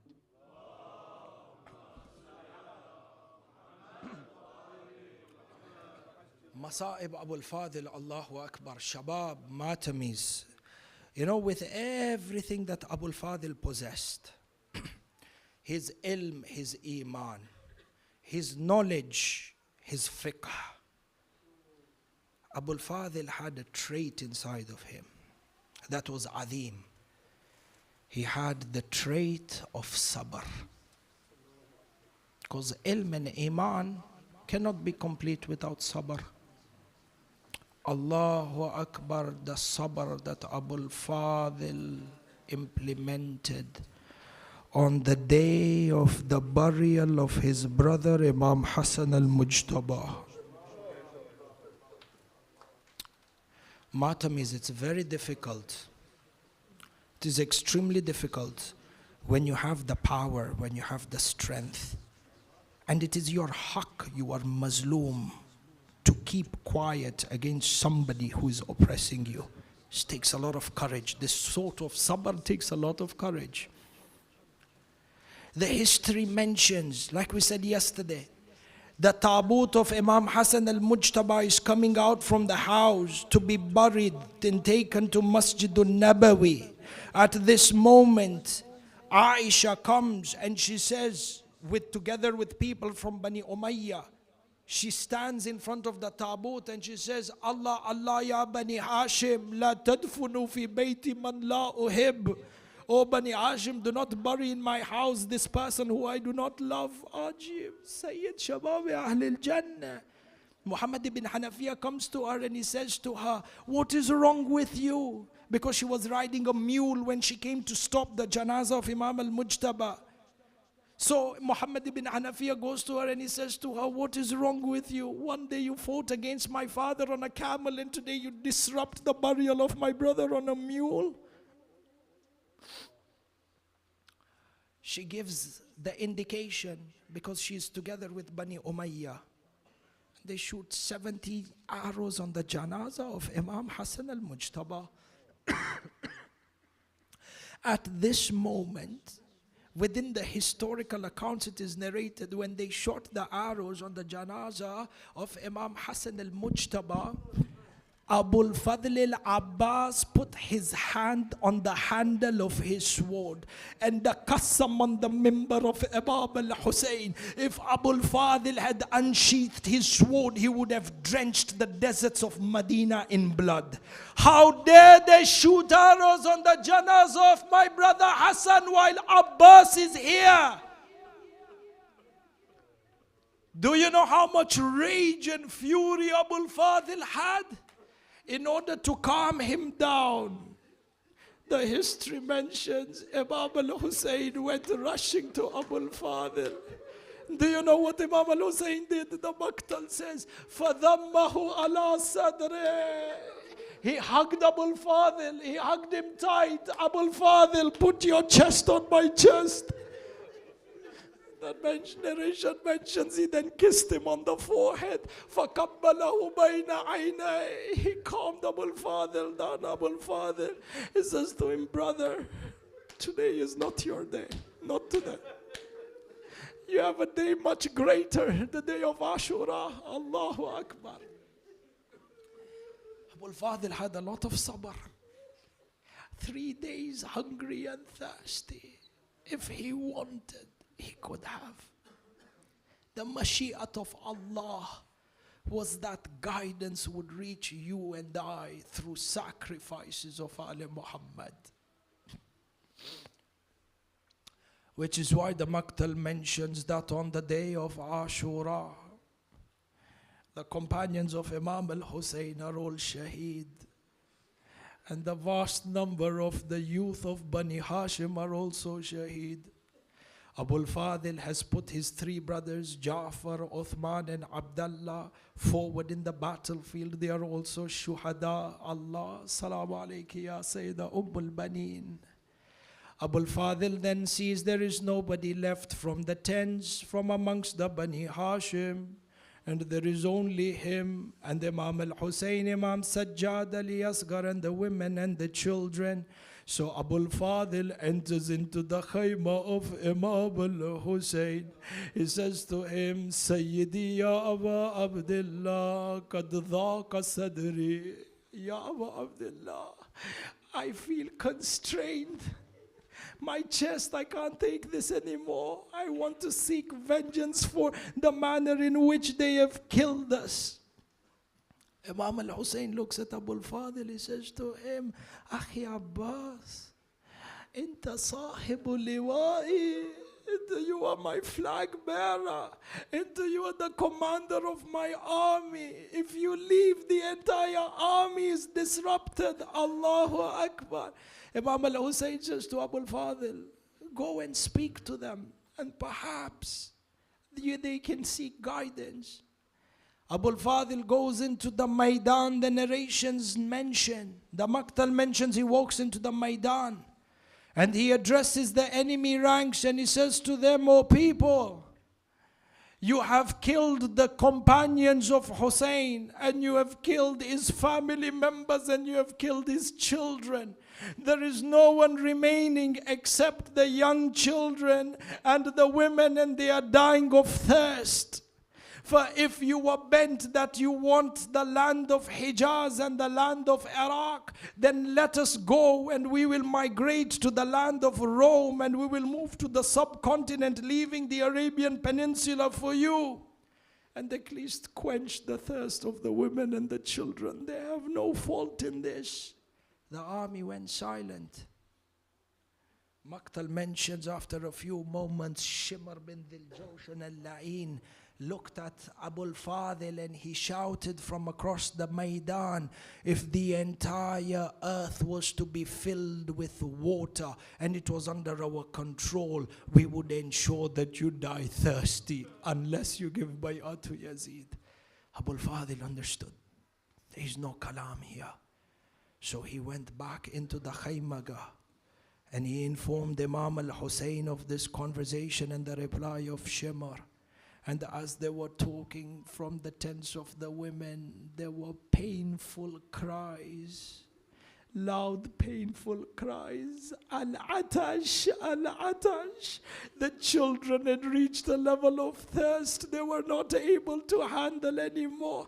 I read today in the morning in the Maqtal that some of the children were burning up due to thirst. That sometimes they would go and they would put their cheeks against the covers of the tent. They say the tent cover is too hot, so they would go down, they would dig a little bit of the sand and put their cheeks lest they become a little.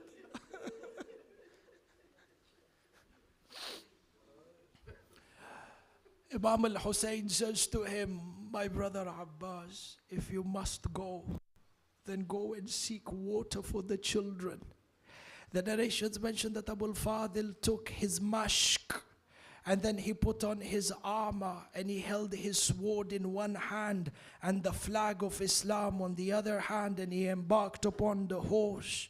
When Sayyidah Sakina saw that Abul Fadl is going to seek water, Sayyidah Sukaina ran into the Khaymaga and she collected all the children. Where are you, Khawla and Safiya and Ruqayya? All the children, Imam al-Baqir, Zayd, Amr. She says to them, I've heard my uncle Abbas is going to get water. My uncle never breaks his promise. Maqtal mentions all the children took their small cups. They were sitting in the front of the Khaymaga waiting for Abul Fadl to come back. The narrations mention that as Abul Fadl went into the battlefield, he began reciting poetry saying, أقاتل القوم بقلب محتد أذب عن شبت النبي أحمد أضربكم بالصارم المحند حتى تهيلوا عن قتال سيدي إني أنا العباس ذو التودد.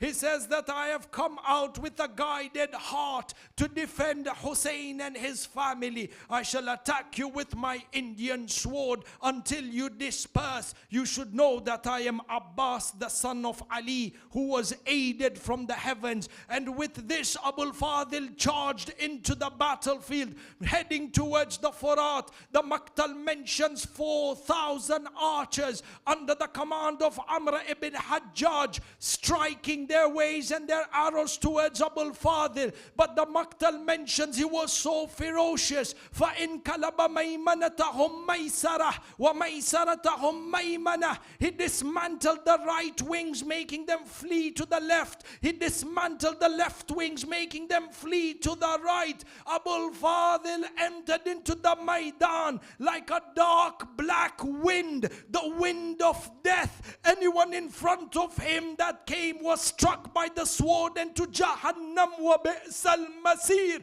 The enemies say, we felt a zilzal on the plains of Karbala. We did not know, is this Abbas or is this Ali ibn Abi Talib from the dead that has come back to earth?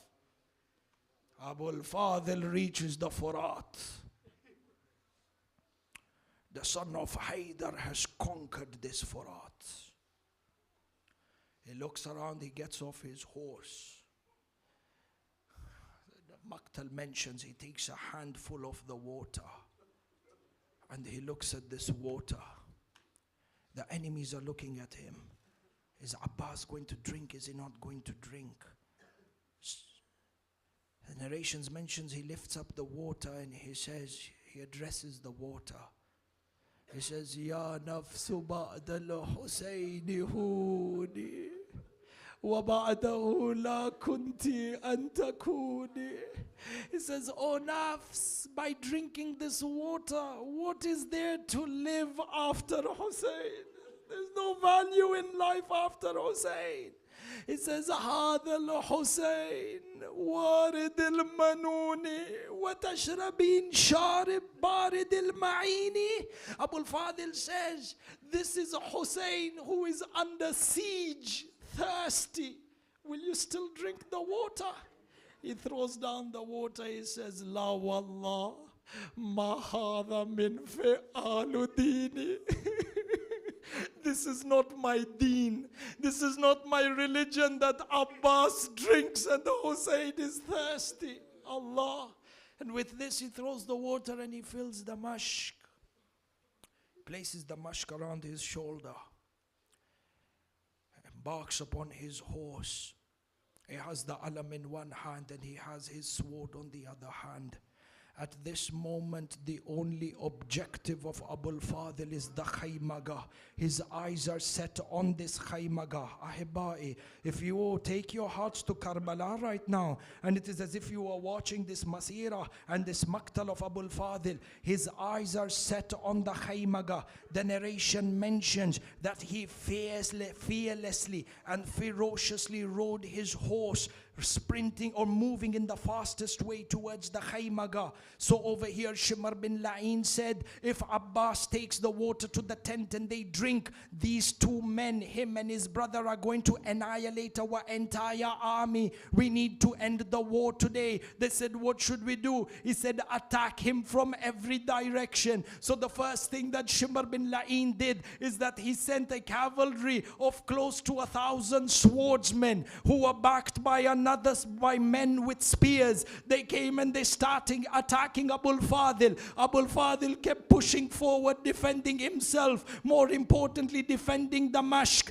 He kept moving forward and then he changed plans. From the battlefield, Abul Fadl went between the palm trees, because through the palm trees at least he can break the number of horsemen that are coming towards him in one line. As he is navigating through the palm trees, the narrations mention that one of the La'ins was hiding behind the palm tree. As Abul Fadl is pushing away and defending himself with men with spears, the La'in comes and strikes the right hand of Abul Fadl. Allah, Allah, ya Shi'at Amirul Mu'minin. Abul Fadl sees his right hand from on top of the wrist has been severed. The hand is fallen there on the sand. He is bleeding profusely. But Allah, these are men of Iyyaka na'budu and Iyyaka nasta'in. As soon as his hand was sliced, he had taken the sword into his left hand. Abul Fadl looks at the severed arm and he says, Wallahi, in kata'atumu yamini, inni uhami abadan andini. Even Even if you sever my right hand, I shall continue to defend my deen. Maqtal says Abul Fadl kept pushing forward. He killed 180 of the kuffar with his left hand. Shimr bin Dil Joshan says, add reinforcements. If they are swordsmen and men with spears from one side, then bring the archers and bring the foot soldiers. The narration mentions the foot soldiers were too scared to get close to Abul Fadl. So what would they do? They would pick up stones and they would start throwing them on Abul Fadl. At this moment, they sent the archers to rain arrows on Abul Fadl. As he navigated through another set of palm trees, Hakim bin Tufail al-La'in severed the left hand of Abul Fadl. Allah, Allah, Abul Fadl on his horse without any hands. He looks at that left hand, he says, what does he say? He speaks to his nafs. He says, Ya nafsu la takhshaw min al-kuffar. He says, oh nafs, do not be scared of the kuffar. Wabshir bi rahmatil jabbar. And have glad tidings of the mercy of your Lord. At this point, Abul Fadl holds on to the alam between what is remaining from his severed hands and his chest. The mashk is in his teeth. His eyes is on the khaymaga. No matter what, this mashk has to go to the khaymaga. Shimr shouts, no matter what, don't let this mashk go to the khayma. A rain of arrows fell on Abul Fadl. From the arrows that fell on him, Matamis, I want to talk to you only about 3 arrows. These 3 arrows really hurt Abul Fadl al-Abbas. The first arrow was the one that pierced the chest of Abul Fadl. Allah, Allah. The second arrow was the one that pierced the eye of Abul Fadl.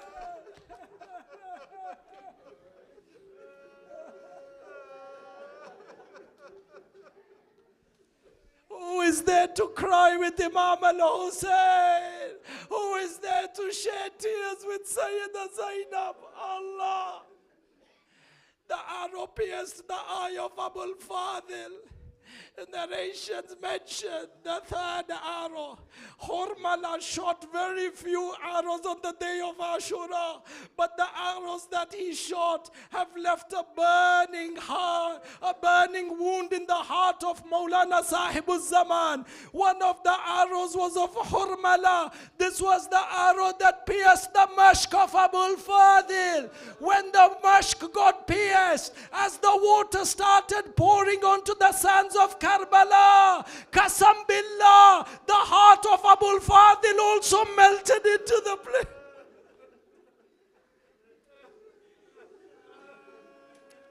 Abul Fadl riding the horse, the mashk, the water is pouring. At this moment, Abul Fadl realizes that this mashk is not going to reach the khaymaga, and the arrow is lodged deep inside the eye.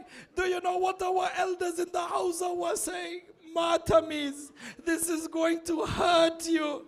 Matamis, this is going to hurt you. Our elders in the Hausa say that if there is something that irritates your eye, if there is something that pains your eye, your human instinct, nature, reflex is that you use your hand to clean your... The arrow was hurting Abul Fadl so much. Maqtal mentions he doesn't have hands to remove them, but the arrow is lodged. Do you know what Abbas did? It is narrated. He lowered his head towards his knees. He took the tip of the arrow with the knees and he tried to pull out the arrow. At this point, one of the enemies saw this, that Abbas's head is lowered. Maqtal says, فَضَرَبَهُ اللَّعِينَ بِالْعَمُودِ عَلَى رَأْسِهِ. He struck Abul Fadl with a tent pole on the head.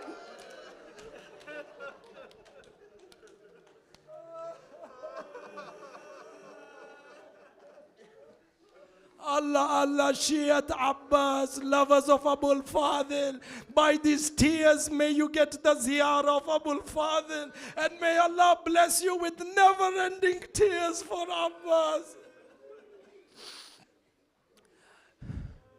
Abul Fadl fell onto the plains of Karbala. Allah. This arrow which was in his eye, the Bhaktal says, when Abul Fadl fell, Shabab, when a person falls down, he breaks the fall with his hand. Abul Fadl didn't have hands. He fell face first on the plains of Karbala, and this arrow got pushed even deeper, which is why he cried out in pain.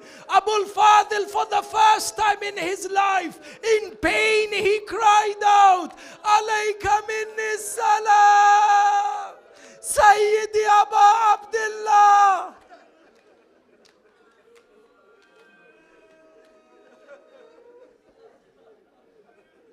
Matamis, don't ask me. Don't ask me what happened to the heart of Imam al-Hussein when he heard the pain in the cry of Abul Fadl. But the Maktal mentions he went running out towards Imam al-Abbas. Maktal mentions Hamid ibn Muslim. He says, I looked at Imam al-Hussein. He had so much pain on his face. He was running towards Abul Fadl. Every 3-4 steps Imam al-Hussein runs, he falls down. He stands up again. He takes 3-4 steps. Imam al-Hussein falls down. He stands up again. Hamid ibn Muslim says, I saw Imam al-Hussein put his hand on his back. He said, Al-an inkasara dhahri. Now my back is broken. Mazloom Hussein. Abul Fadl, Imam al-Hussein reaches Abul Fadl al-Abbas. There is a number of things that were said between Imam al-Hussein and Abul Fadl. And in Matam is, I will mention for you only one thing. Abul Fadl, Imam al-Hussein reaches Abul Fadl. He sees him covered in the blood. His head is split open. The arrow is inside the eye. He's without any arms. So Imam al-Hussein sits down on the sand of Karbala. Hide this turba Karbala, Allahu Akbar. He takes the head of Abul Fadl and he places it on his lap. So Abul Fadl, what our teacher says this is hurtful. He says, Abul Fadl signaled to Imam al-Hussein. Ajib, one of the students, we were in the house, he said, how did he signal? He didn't have any hands. He couldn't see. He says, Abul Fadl signaled to Imam al-Hussein with deep breaths, come close. He said, when Imam al-Hussein came close, Imam Abbas whispered something in the ear of Imam al-Hussein. This will hurt you, Matamis. Abul Fadl whispered something in the ear of Imam al-Hussein. What did he say? He whispered in the ear of Imam al-Hussein, tell Sakina I am sorry.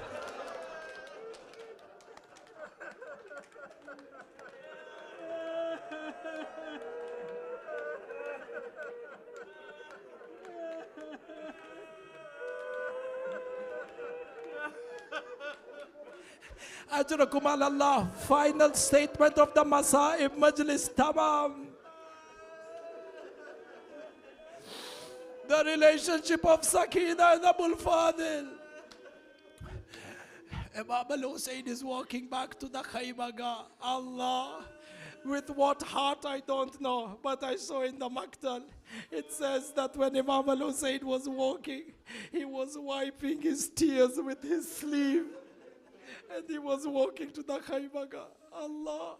How does Abul Fadl tell the women and the children that Abbas has become Shaheed? Imam al-Hussein didn't have the strength to say this. So what Imam al-Hussein did, Maqtal mentions he went and he started closing down the tent of Abul Fadl. He started dismantling the khaymaga, started folding everything back. Sakina was standing with her cup of water. She understood very quickly that if my Baba is closing the tent of Abul Fadl, something is not right over here. So she went to Imam al-Hussein, Masoom Sakina. She held the hand of Imam. She says, Baba, come down. Imam al-Hussein puts his knees on the sands of Karbala. This girl is going to become yatima soon. Imam al-Hussein puts his knees on the ground. Sakina says in the ears of Imam al-Hussein, Baba, I'm not thirsty anymore.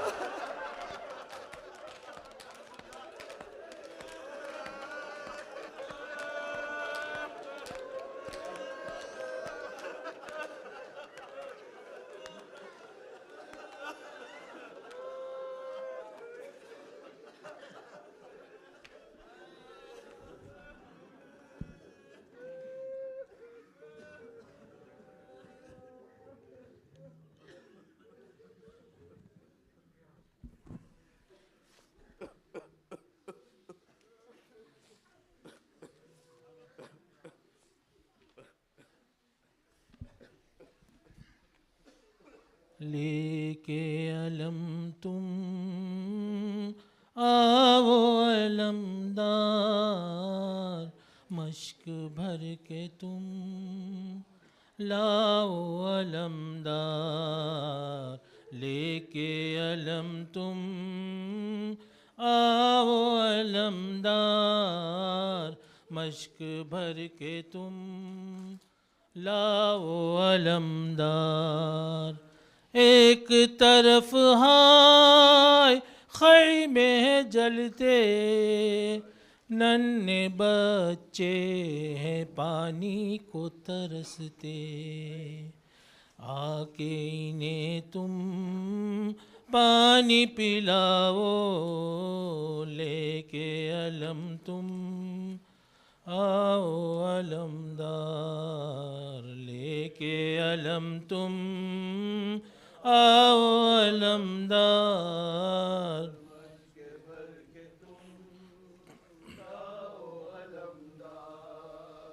भाई जरा तुम खैमे में आओ रोते हैं बच्चे आके मनाओ भाई जरा तुम खैमे में आओ रोते हैं बच्चे आके मनाओ छोटी सकीना को मुँह तो दिखाओ लेके अलम तुम आओ अलमदार लेके अलम तुम आओ अलमदार मश्क भर के तुम लाओ अलमदार प्यारी सकीना ढूंढ रही है हाय मचल के कह ये रही है मुझको मिला दो अपने चचा से लेके अलम तुम आओ अलमदार लेके अलम तुम आओ अलमदार मश्क भर के सुम लाओ अलमदार तुमको सकीना ढूंढ रही है अब है अकेली कोई नहीं है तुमको सकीना ढूंढ रही है अब है अकेली कोई नहीं है कहती है रो कर मुझको सदा दो मश्क भर के तुम लाओ अलमदार लेके अलम तुम, लाओ अलमदार मश्क भर के तुम, लाओ अलमदार। भाई जरा तुम खैमे में आओ, रोते हैं बच्चे उनको मनाओ। छोटी है सकीना को मुँह तो दिखाओ, मश्क भर के तुम लाओ अलमदार, मक्के अलम तुम आओ अलमदार, मश्क भर के तुम आओ अलमदार।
रो रो बुलाए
कैसे पाबंद रसन, कैसे पाबंद रसन, शाम में जाए ज़ैनब, आ जाए अब्बास तुझे रो रो बुलाए ज़ैनब, आ जाए अब्बास तुझे रो रो बुलाए ज़ैनब, आ जाए अब्बास तुझे रो रो बुलाए ज़ैनब, आ जाए अब्बास तुझे रो रो बुलाए ज़ैनब। कैसे पाबंद रसन, कैसे पाबंद रसन, शाम में जाए ज़ैनब, आ जाए अब्बास तुझे रो रो बुलाए ज़ैनब, आ जाए अब्बास तुझे रो रो बुलाए ज़ैनब, आ जाए अब्बास तुझे रो रो बुलाए ज़ैनब, आ जाए अब्बास तुझे रो रो बुलाए ज़ैनब। क्या करूं ये तो बता, भाई नहीं सर पे रिदा, सर पे बाबा भी नहीं, कौन सुने मेरी सदा, हुक्म जालिम का है ये, हुक्म जालिम का है, दरबार में आए ज़ैनब, आ जाए अब्बास तुझे रो रो बुलाए ज़ैनब, आ जाए अब्बास तुझे रो रो बुलाए ज़क़ल्लाह।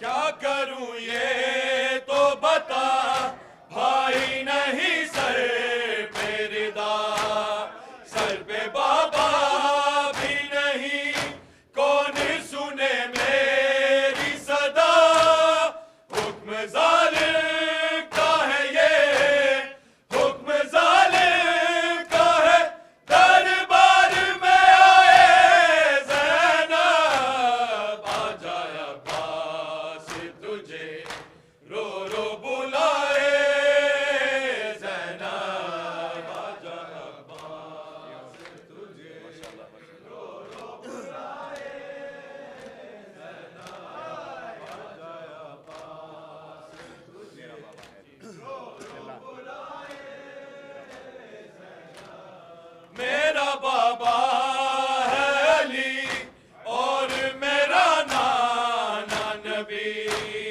दर्दो गम से के भी मैं दीन बचा कर हूँ चली, शाम में गूंज रही, शाम में गूंज रही थी ये सदाए ज़ैनब, आ जाए अब्बास तुझे रो रो बुलाए ज़ैनब, आ जाए अब्बास तुझे रो रो बुलाए ज़ैनब, आ जाए अब्बास तुझे रो रो बुलाए ज़ैनब। मेरा बाबा है अली और मेरा नाना नबी, दर्दो गम से के भी मैं दीन बचा कर हूँ चली, शाम में गूंज रही, शाम में गूंज रही थी ये सदाए ज़ैनब, आ जाए अब्बास तुझे रो रो बुलाए ज़ैनब, आ जाए अब्बास तुझे रो रो बुलाए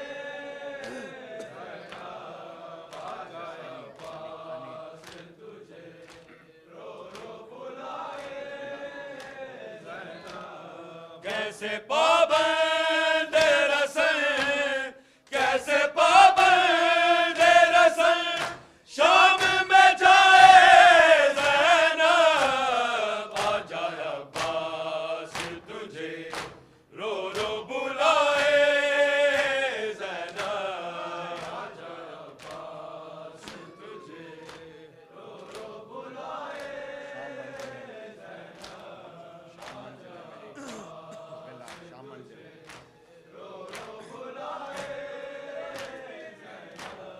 शाम मंज़िल है मेरी, भाई है बेगोरो कफन, ना ही मातम है किया, ना ही किया उसको दफन। बात ये तू ही बता, बात ये तू ही बता, कैसे बुलाए ज़ैनब, आ जाए अब्बास तुझे रो रो बुलाए ज़ैनब, आ जाए अब्बास तुझे रो रो बुलाए ज़ैनब, आ जाए अब्बास तुझे रो रो बुलाए ज़ैनब। शाम मंज़िल है मेरी, भाई है बेगोरो कफन, ना ही मातम है किया, ना ही किया उसको दफन।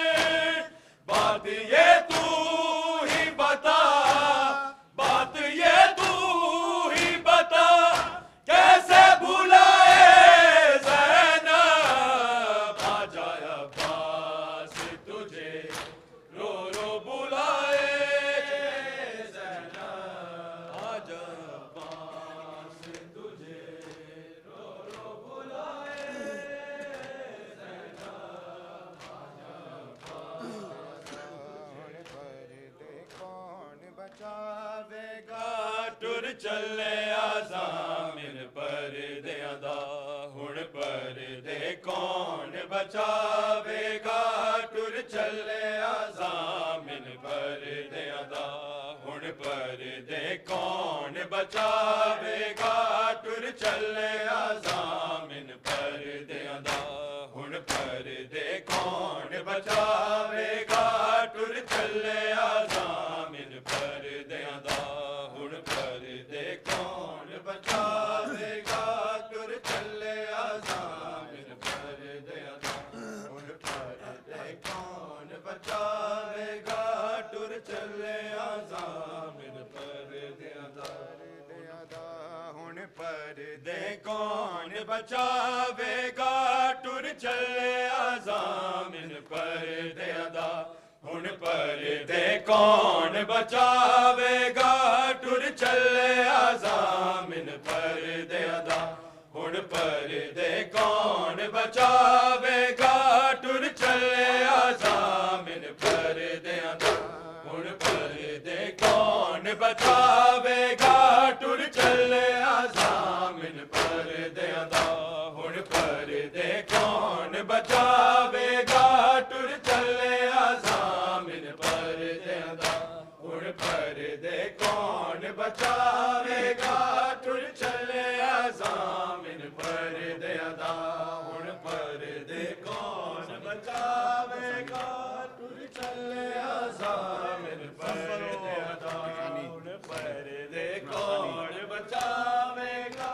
परदेस च दुखिया भैणा दे, परदेस च दुखिया भैणा दे, हुण केड़ा दर्द वडावेगा, टुर चले आज़ामिन पर्दे अदा, हुण पर्दे कौन बचावेगा, टुर चले आज़ामिन पर्दे अदा, हुण पर्दे कौन बचावेगा, टुर चले आज़ामिन पर्दे अदा, हुण पर्दे कौन बचावेगा, टुर चले आज़ामिन पर्दे अदा, हुण पर्दे कौन बचावेगा।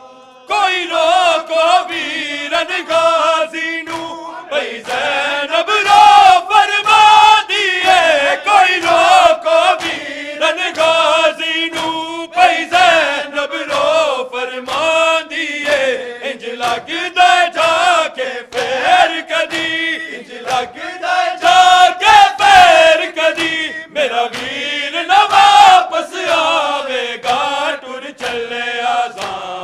परदियां दा हुण परदे कौन बचावेगा टुर चले आज़ामिन परदियां दा ज़कलमतियो कौन बचावेगा टुर चले आज़ामिन परदियां दा हुण परदे कौन बचावेगा कोई रोको वीरन गाज़ी नू भई ज़ैनब रो फरमा दिए कोई रोको वीरन गाज़ी नू भई ज़ैनब रो फरमा दिए इंज लगदा जाके फेर कदी इंज लगदा जाके फेर कदी मेरा वीर न वापस आवेगा टुर चले आज़ामिन परदियां दा हुण परदे कौन बचावेगा टुर चले आज़ामिन परदियां दा हुण परदे कौन बचावेगा टुर चले आज़ामिन परदियां दा हुण परदे कौन बचावेगा परदेस च दुखियां भैणा दे परदेस च दुखियां भैणा दे हुण केड़ा दर्द वंडावेगा टुर चले आज़ामिन परदियां दा हुण परदे कौन बचावेगा टुर चले आज़ामिन परदियां दा हुण परदे कौन बचावेगा टुर चले आज़ामिन परदियां दा हुण परदे कौन बचावेगा टुर चले आज़ामिन परदियां दा हुण परदे कौन बचावेगा मैं सोचिया सी परदेस दे विच अब्बास बिराए नाल मेरे मैं सोचिया सी परदेस दे विच अब्बास बिराए नाल मेरे किदी जुर्रत समझ के बेवारस किदी जुर्रत समझ के बेवारस मेरी चादर नू हथ पावेगा टुर चले आज़ामिन परदियां दा हुण परदे कौन बचावेगा टुर चले आज़ामिन परदियां दा हुण परदे कौन बचावेगा टुर चले आज़ामिन परदियां दा हुण परदे कौन बचावेगा मैं सोचिया सी परदेस दे विच अब्बास बिराए नाल मेरे मैं सोचिया सी परदेस दे विच अब्बास बिराए नाल मेरे किदी जुर्रत समझ के बेवारस किदी जुर्रत समझ के बेवारस मेरी चादर नू हथ पावेगा टुर चले आज़ामिन परदियां दा हुण परदे कौन बचावेगा टुर चले आज़ामिन परदियां दा हुण परदे कौन बचावेगा टुर चले आज़ामिन परदियां दा हुण परदे कौन बचावेगा टुर चले आज़ामिन परदियां दा करते हैं मातम हरम अब्बास का हो गया मरना सितम अब्बास का करते हैं मातम हरम अब्बास का हो गया मरना सितम अब्बास का करते हैं मातम हरम अब्बास का हो गया मरना सितम अब्बास का करते हैं मातम हरम अब्बास का हो गया मरना सितम अब्बास का करते हैं मातम हरम अब्बास का करते हैं मातम हरम अब्बास का हो गया मरना सितम अब्बास का करते हैं मातम हरम अब्बास का हो गया मरना सितम अब्बास का करते हैं मातम हरम अब्बास का करते हैं मातम हरम अब्बास का करते हैं मातम हरम अब्बास का। माई है बहाल परेशान हुसैना, ऐ नूरे नजर ऐ नूरे नजर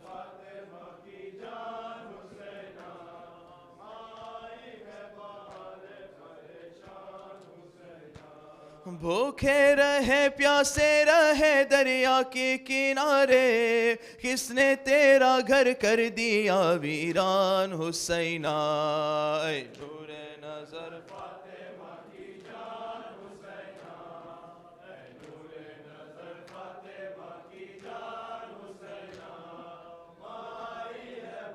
ले भूखे रहे प्यासे रहे दरिया के किनारे, किसने तेरा घर कर दिया वीरान हुसैना।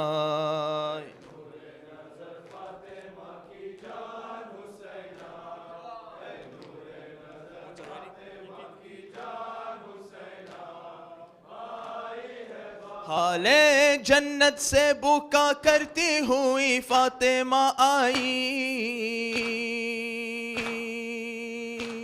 सर पीट के ये कहने लगी हाय हुसैना, ऐ नूरे नजर फातिमा की जान हुसैना, ऐ नूरे नजर फातिमा की जान हुसैना, माई है बाहर परेशान हुसैना।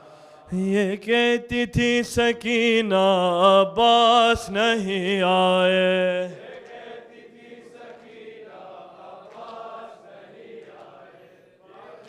सकीना अब्बास नहीं आए, पानी के लिए रीत खाना अलम आया, उम्मीद थी ये दिल में पिलवाऊंगी इन सबको अब्बास नहीं आया। ये कहती थी सकीना अब्बास नहीं आए, ये कहती थी सकीना अब्बास नहीं आए, पानी के लिए री बाबा की कमर टूटी, क्या वजह ये ना समझी, देखा के अलम आया अब्बास नहीं आए।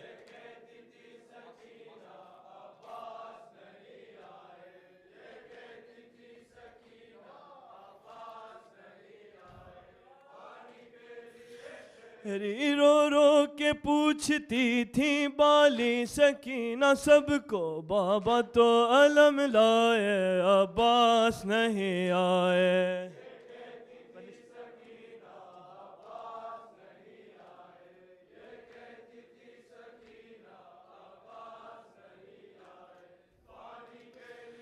ठहरी देखा ना अलम आया, उम्मीद थी ये दिल में पिलवाऊंगी इन सबको अब्बास नहीं आए।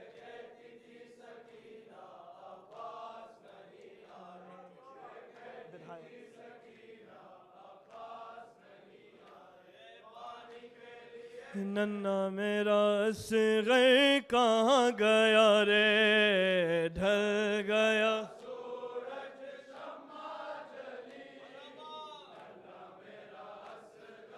कहाँ गया रे, ढल गया सूरज,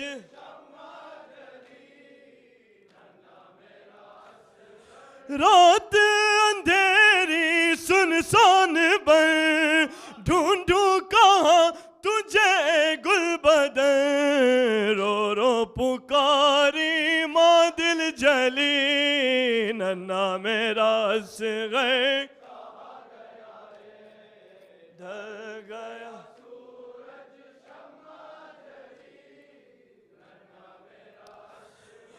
तेरी ज़मीं पर है करबला, गुम हो गया है बच्चा मेरा, ढूंढ रही हूँ गली गली, नन्ना मेरा असग़र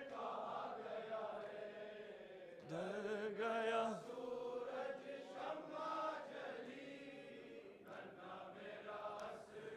वक्त मदद है कुशा मुश्किल करो हर बगैरे खुदा तुम ही बताओ मौला अली नन्ना मेरा असग़र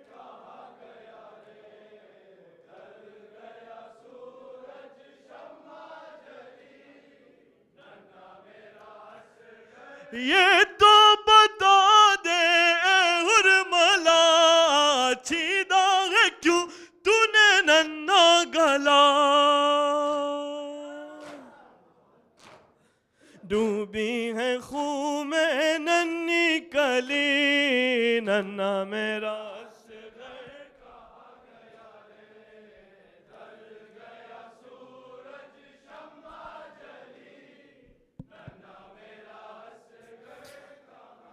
भैया हमारा कोई नहीं लाशे पे ज़ैनब रो के पुकारी नहीं लाशे पे ज़ैनब हाँ देखो ए भाई मैं ज़हरा की जाई लाशे पे आई हूँ बेपर्दा होकर मारा गया है अब्बास गाजी कासिम दुलारा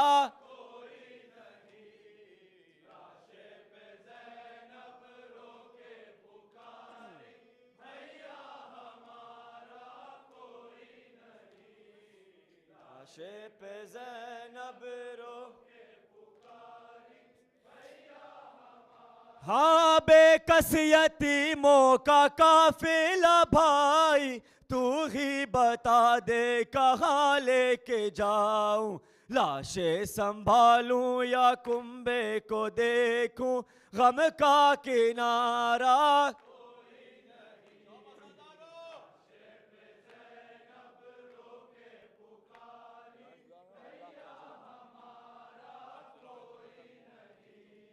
लाशे पे ज़ैनब हाँ देखो ए भाई मैं ज़हरा की जाई लाशे पे आई हूँ बेपर्दा होकर मारा गया है अब्बास गाजी कासिम दुलारा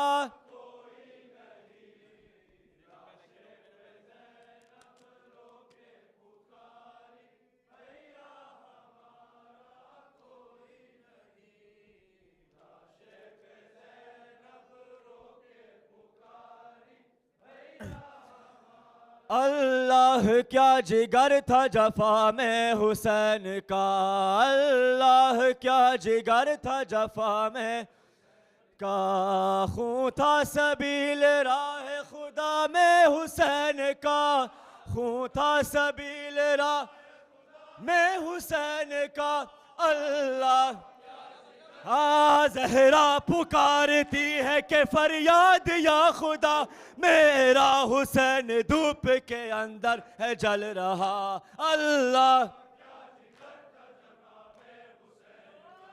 अल्लाह क्या जिगर था का खून था सबील राह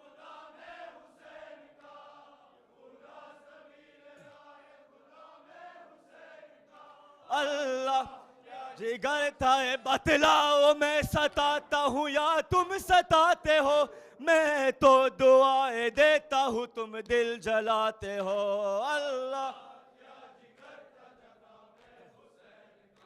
अल्लाह क्या जिगर था जफा में हुसैन का खून था सबील राह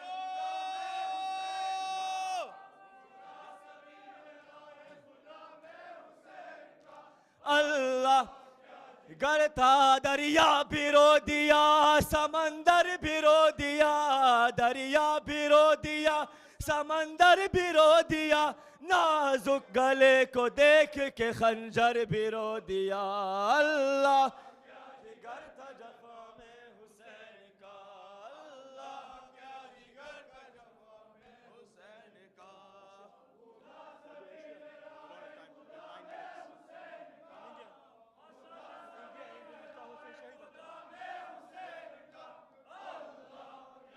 अब तो जरा खैमे में आओ गाजी, अब तो जरा खैमे में आओ, अब तो जरा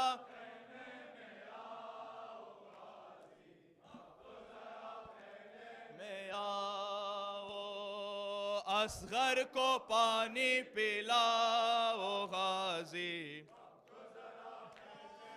टुकड़े हुए तेरे मशको अलम के, कुर्बान है तेरे बाजू कलम के, ज़ैनब को बाजू दिखाओ गाजी। मरहबा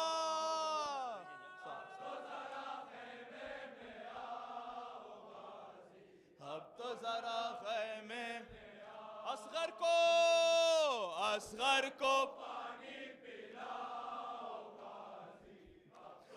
मशकी सकीना खाली परी है, अम्मू की लाडली ढूंढ रही है, प्यारी को तुम ही समझाओ गाजी।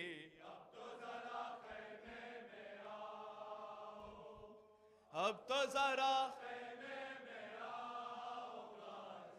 अब तो जरा खैमे, मरहबा मरहबा।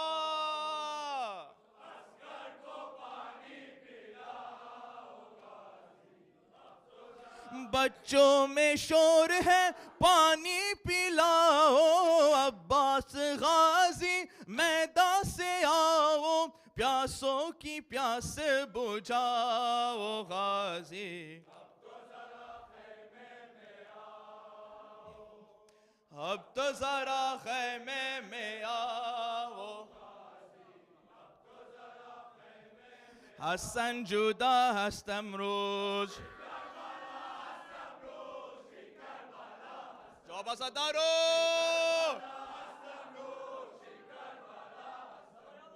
Sare ne mazlum shi Karbala hast imroz, shi Nainawa hast imroz, Sare Hussein mazlum hastan juda hast imroz, shi Karbala marhaba marhaba.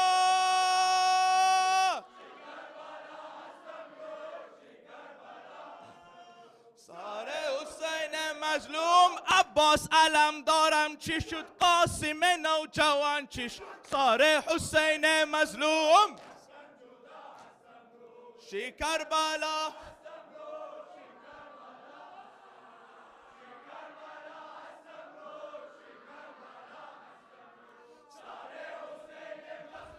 عباس علم دارم چی شد قاسم نوجوان چی شد ساره حسین مظلوم شی کربلا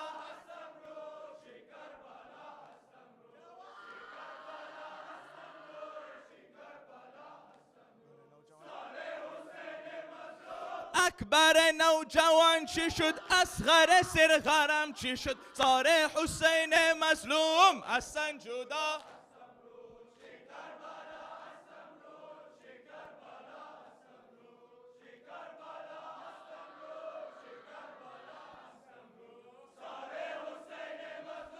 حسین تشنالم مکم شهید کربلا راش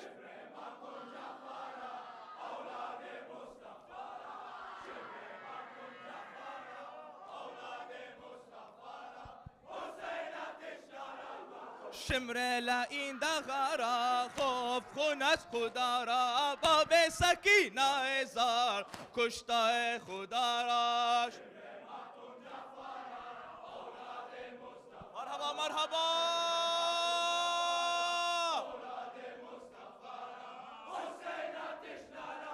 ساره حسین مظلوم شد زتن جدا را حضرت عباس آزاد شد کربلا را جواب صدارو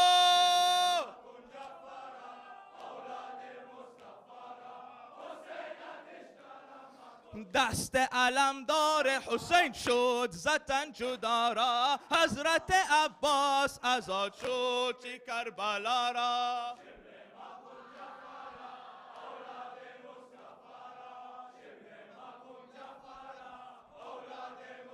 فرا حسین علمکم دست علمدار حسین شد زتن جدا را حضرت عباس آزاد شد چه کربلا را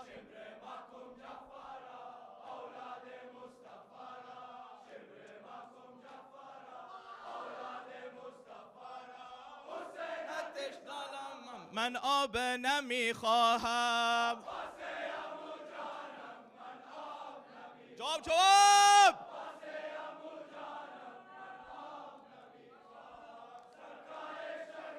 نم عباس علم دارم سقای یتیمانم بمونیس و بیارم من آب نمیخواهم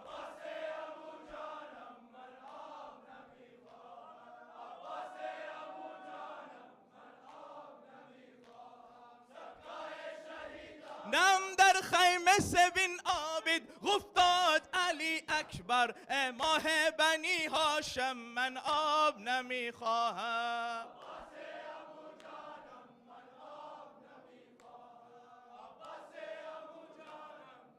جواب آزادارو نم عباس علم دارم سقای یتیمانم به مونیس و بیارم من آب نمیخواهم عباس عمو جانم یا سیدی یا عباس یا سیدی یا عباس سکینہ کے چاچا جان یا ابو الفضل العباس با سلام دار حسینہ یا ابو الفضل العباس للعباس خون میں ڈوبے ہوئے یا ابو الفضل العباس العطاش العطاش يا أبو الفضل العباس واحد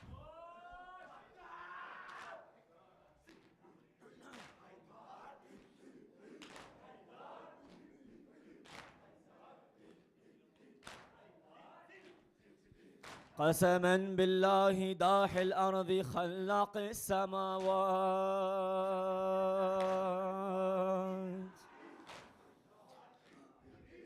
قسما بالله داح الأرض خلاق السماوات وبما جاء به جبريل من وحي وآيات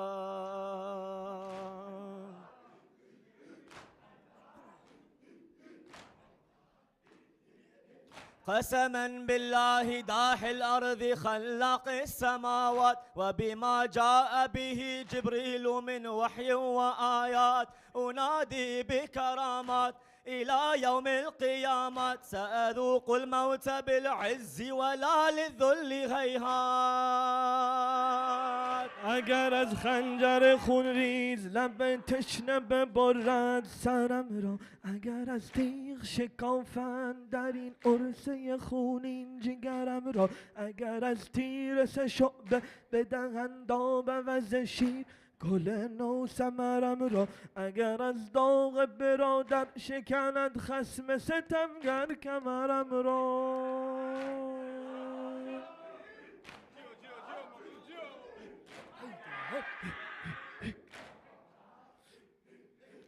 قتيل العبرات أسير الكربات وهل تكتب أحزاني في الطف بحبر ودوات أبدا فالحزن لا يكتب إلا بالدموع الجاريات اگر از چهار طرف خصم زند بر جگرم تیر اگر آید به سر و کتف و تنم ضربت شمشیر اگر از سنگ شود غرق به خون روی منیرم اگر آتش عوض آب دهد خصم شریرم اگر از داغ پسر سوزم و 100 بار بمیرم سینا سینا سینا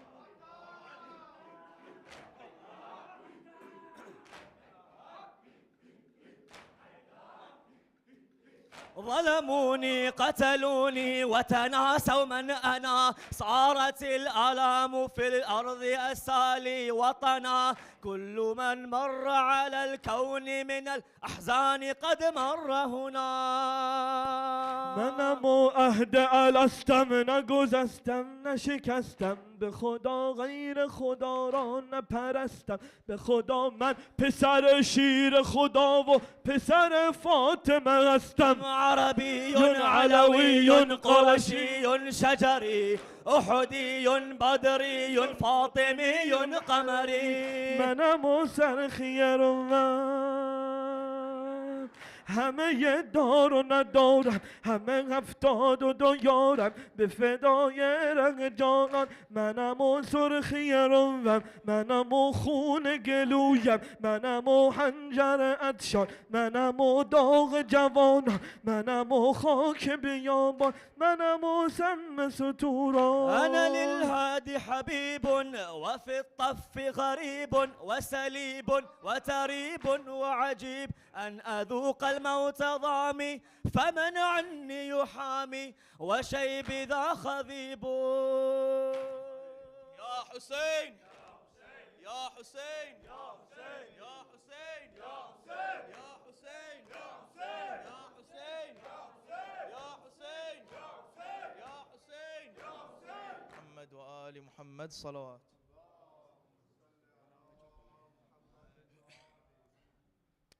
بسم الله الرحمن الرحيم.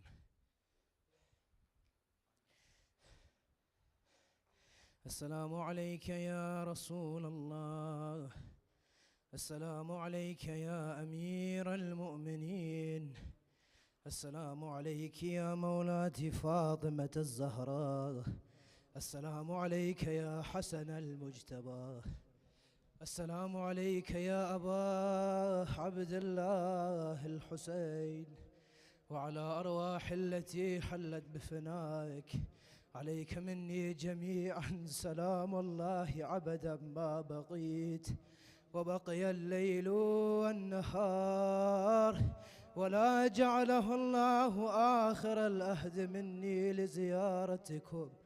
السلام على الحسين وعلى علي بن الحسين وعلى أولاد الحسين وعلى أصحاب الحسين. السلام عليك يا علي بن الحسين ومحمد بن علي وجعفر بن محمد وموسى بن جعفر وعلي بن موسى ومحمد بن علي وعلي بن محمد والحسن بن علي. السلام عليك يا مولاي يا صاحب الزمان، عجل الله تعالى فرجك وسهل الله تعالى مخرجك وظهورك، والسلام عليكم ورحمة الله وبركاته. بسم الله الرحمن الرحيم. اللهم كن لوليك الحجة ابن الحسن صلواتك عليه وعلى آبائه في هذه الساعة وفي كل ساعة، وليا وحافظا وقائدا وناصرا ودليلا وعينا، حتى تسكنه أرضك طوعا وتمتعه فيها طويلا برحمتك يا أرحم الراحمين.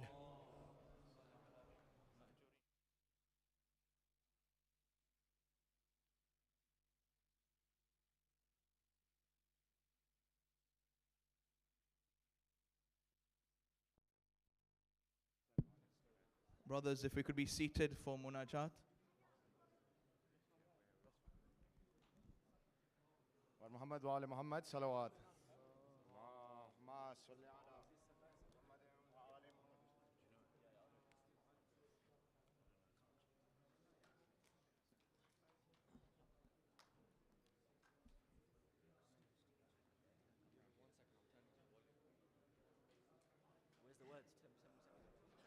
وآل محمد وآل محمد صلوات.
बचाना अब्बास अब्बास सकाए सकीना अब्बास अब्बास सकाए सकीना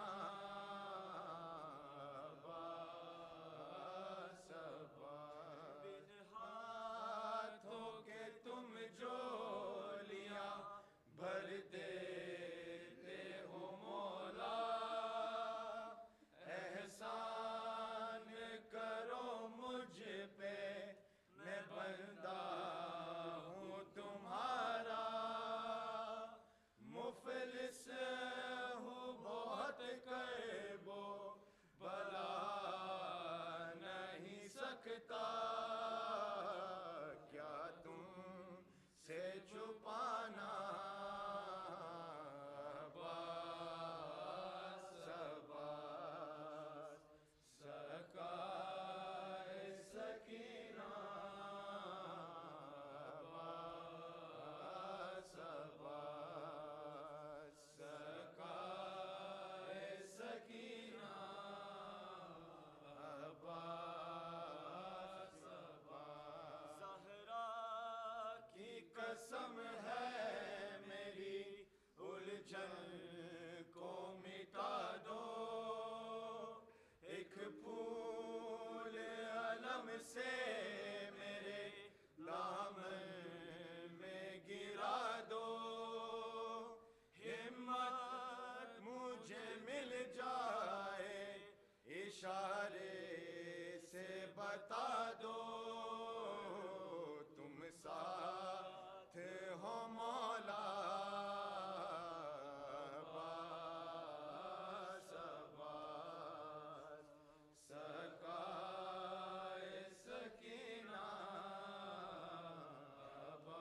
अब्बास अब्बास सकाए सकीना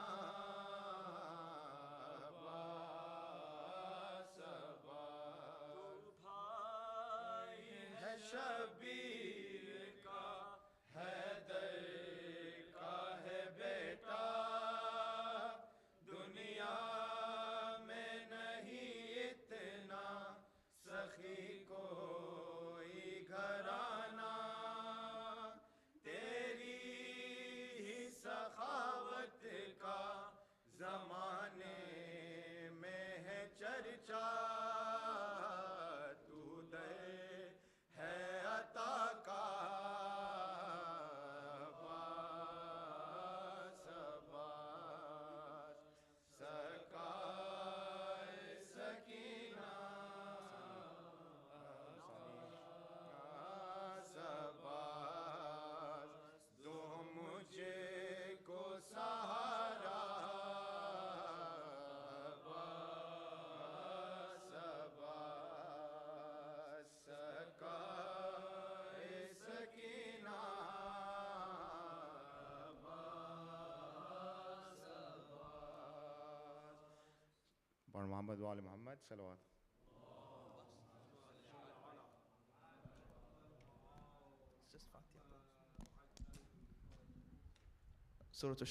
سورة الفاتحة الشفاء المريض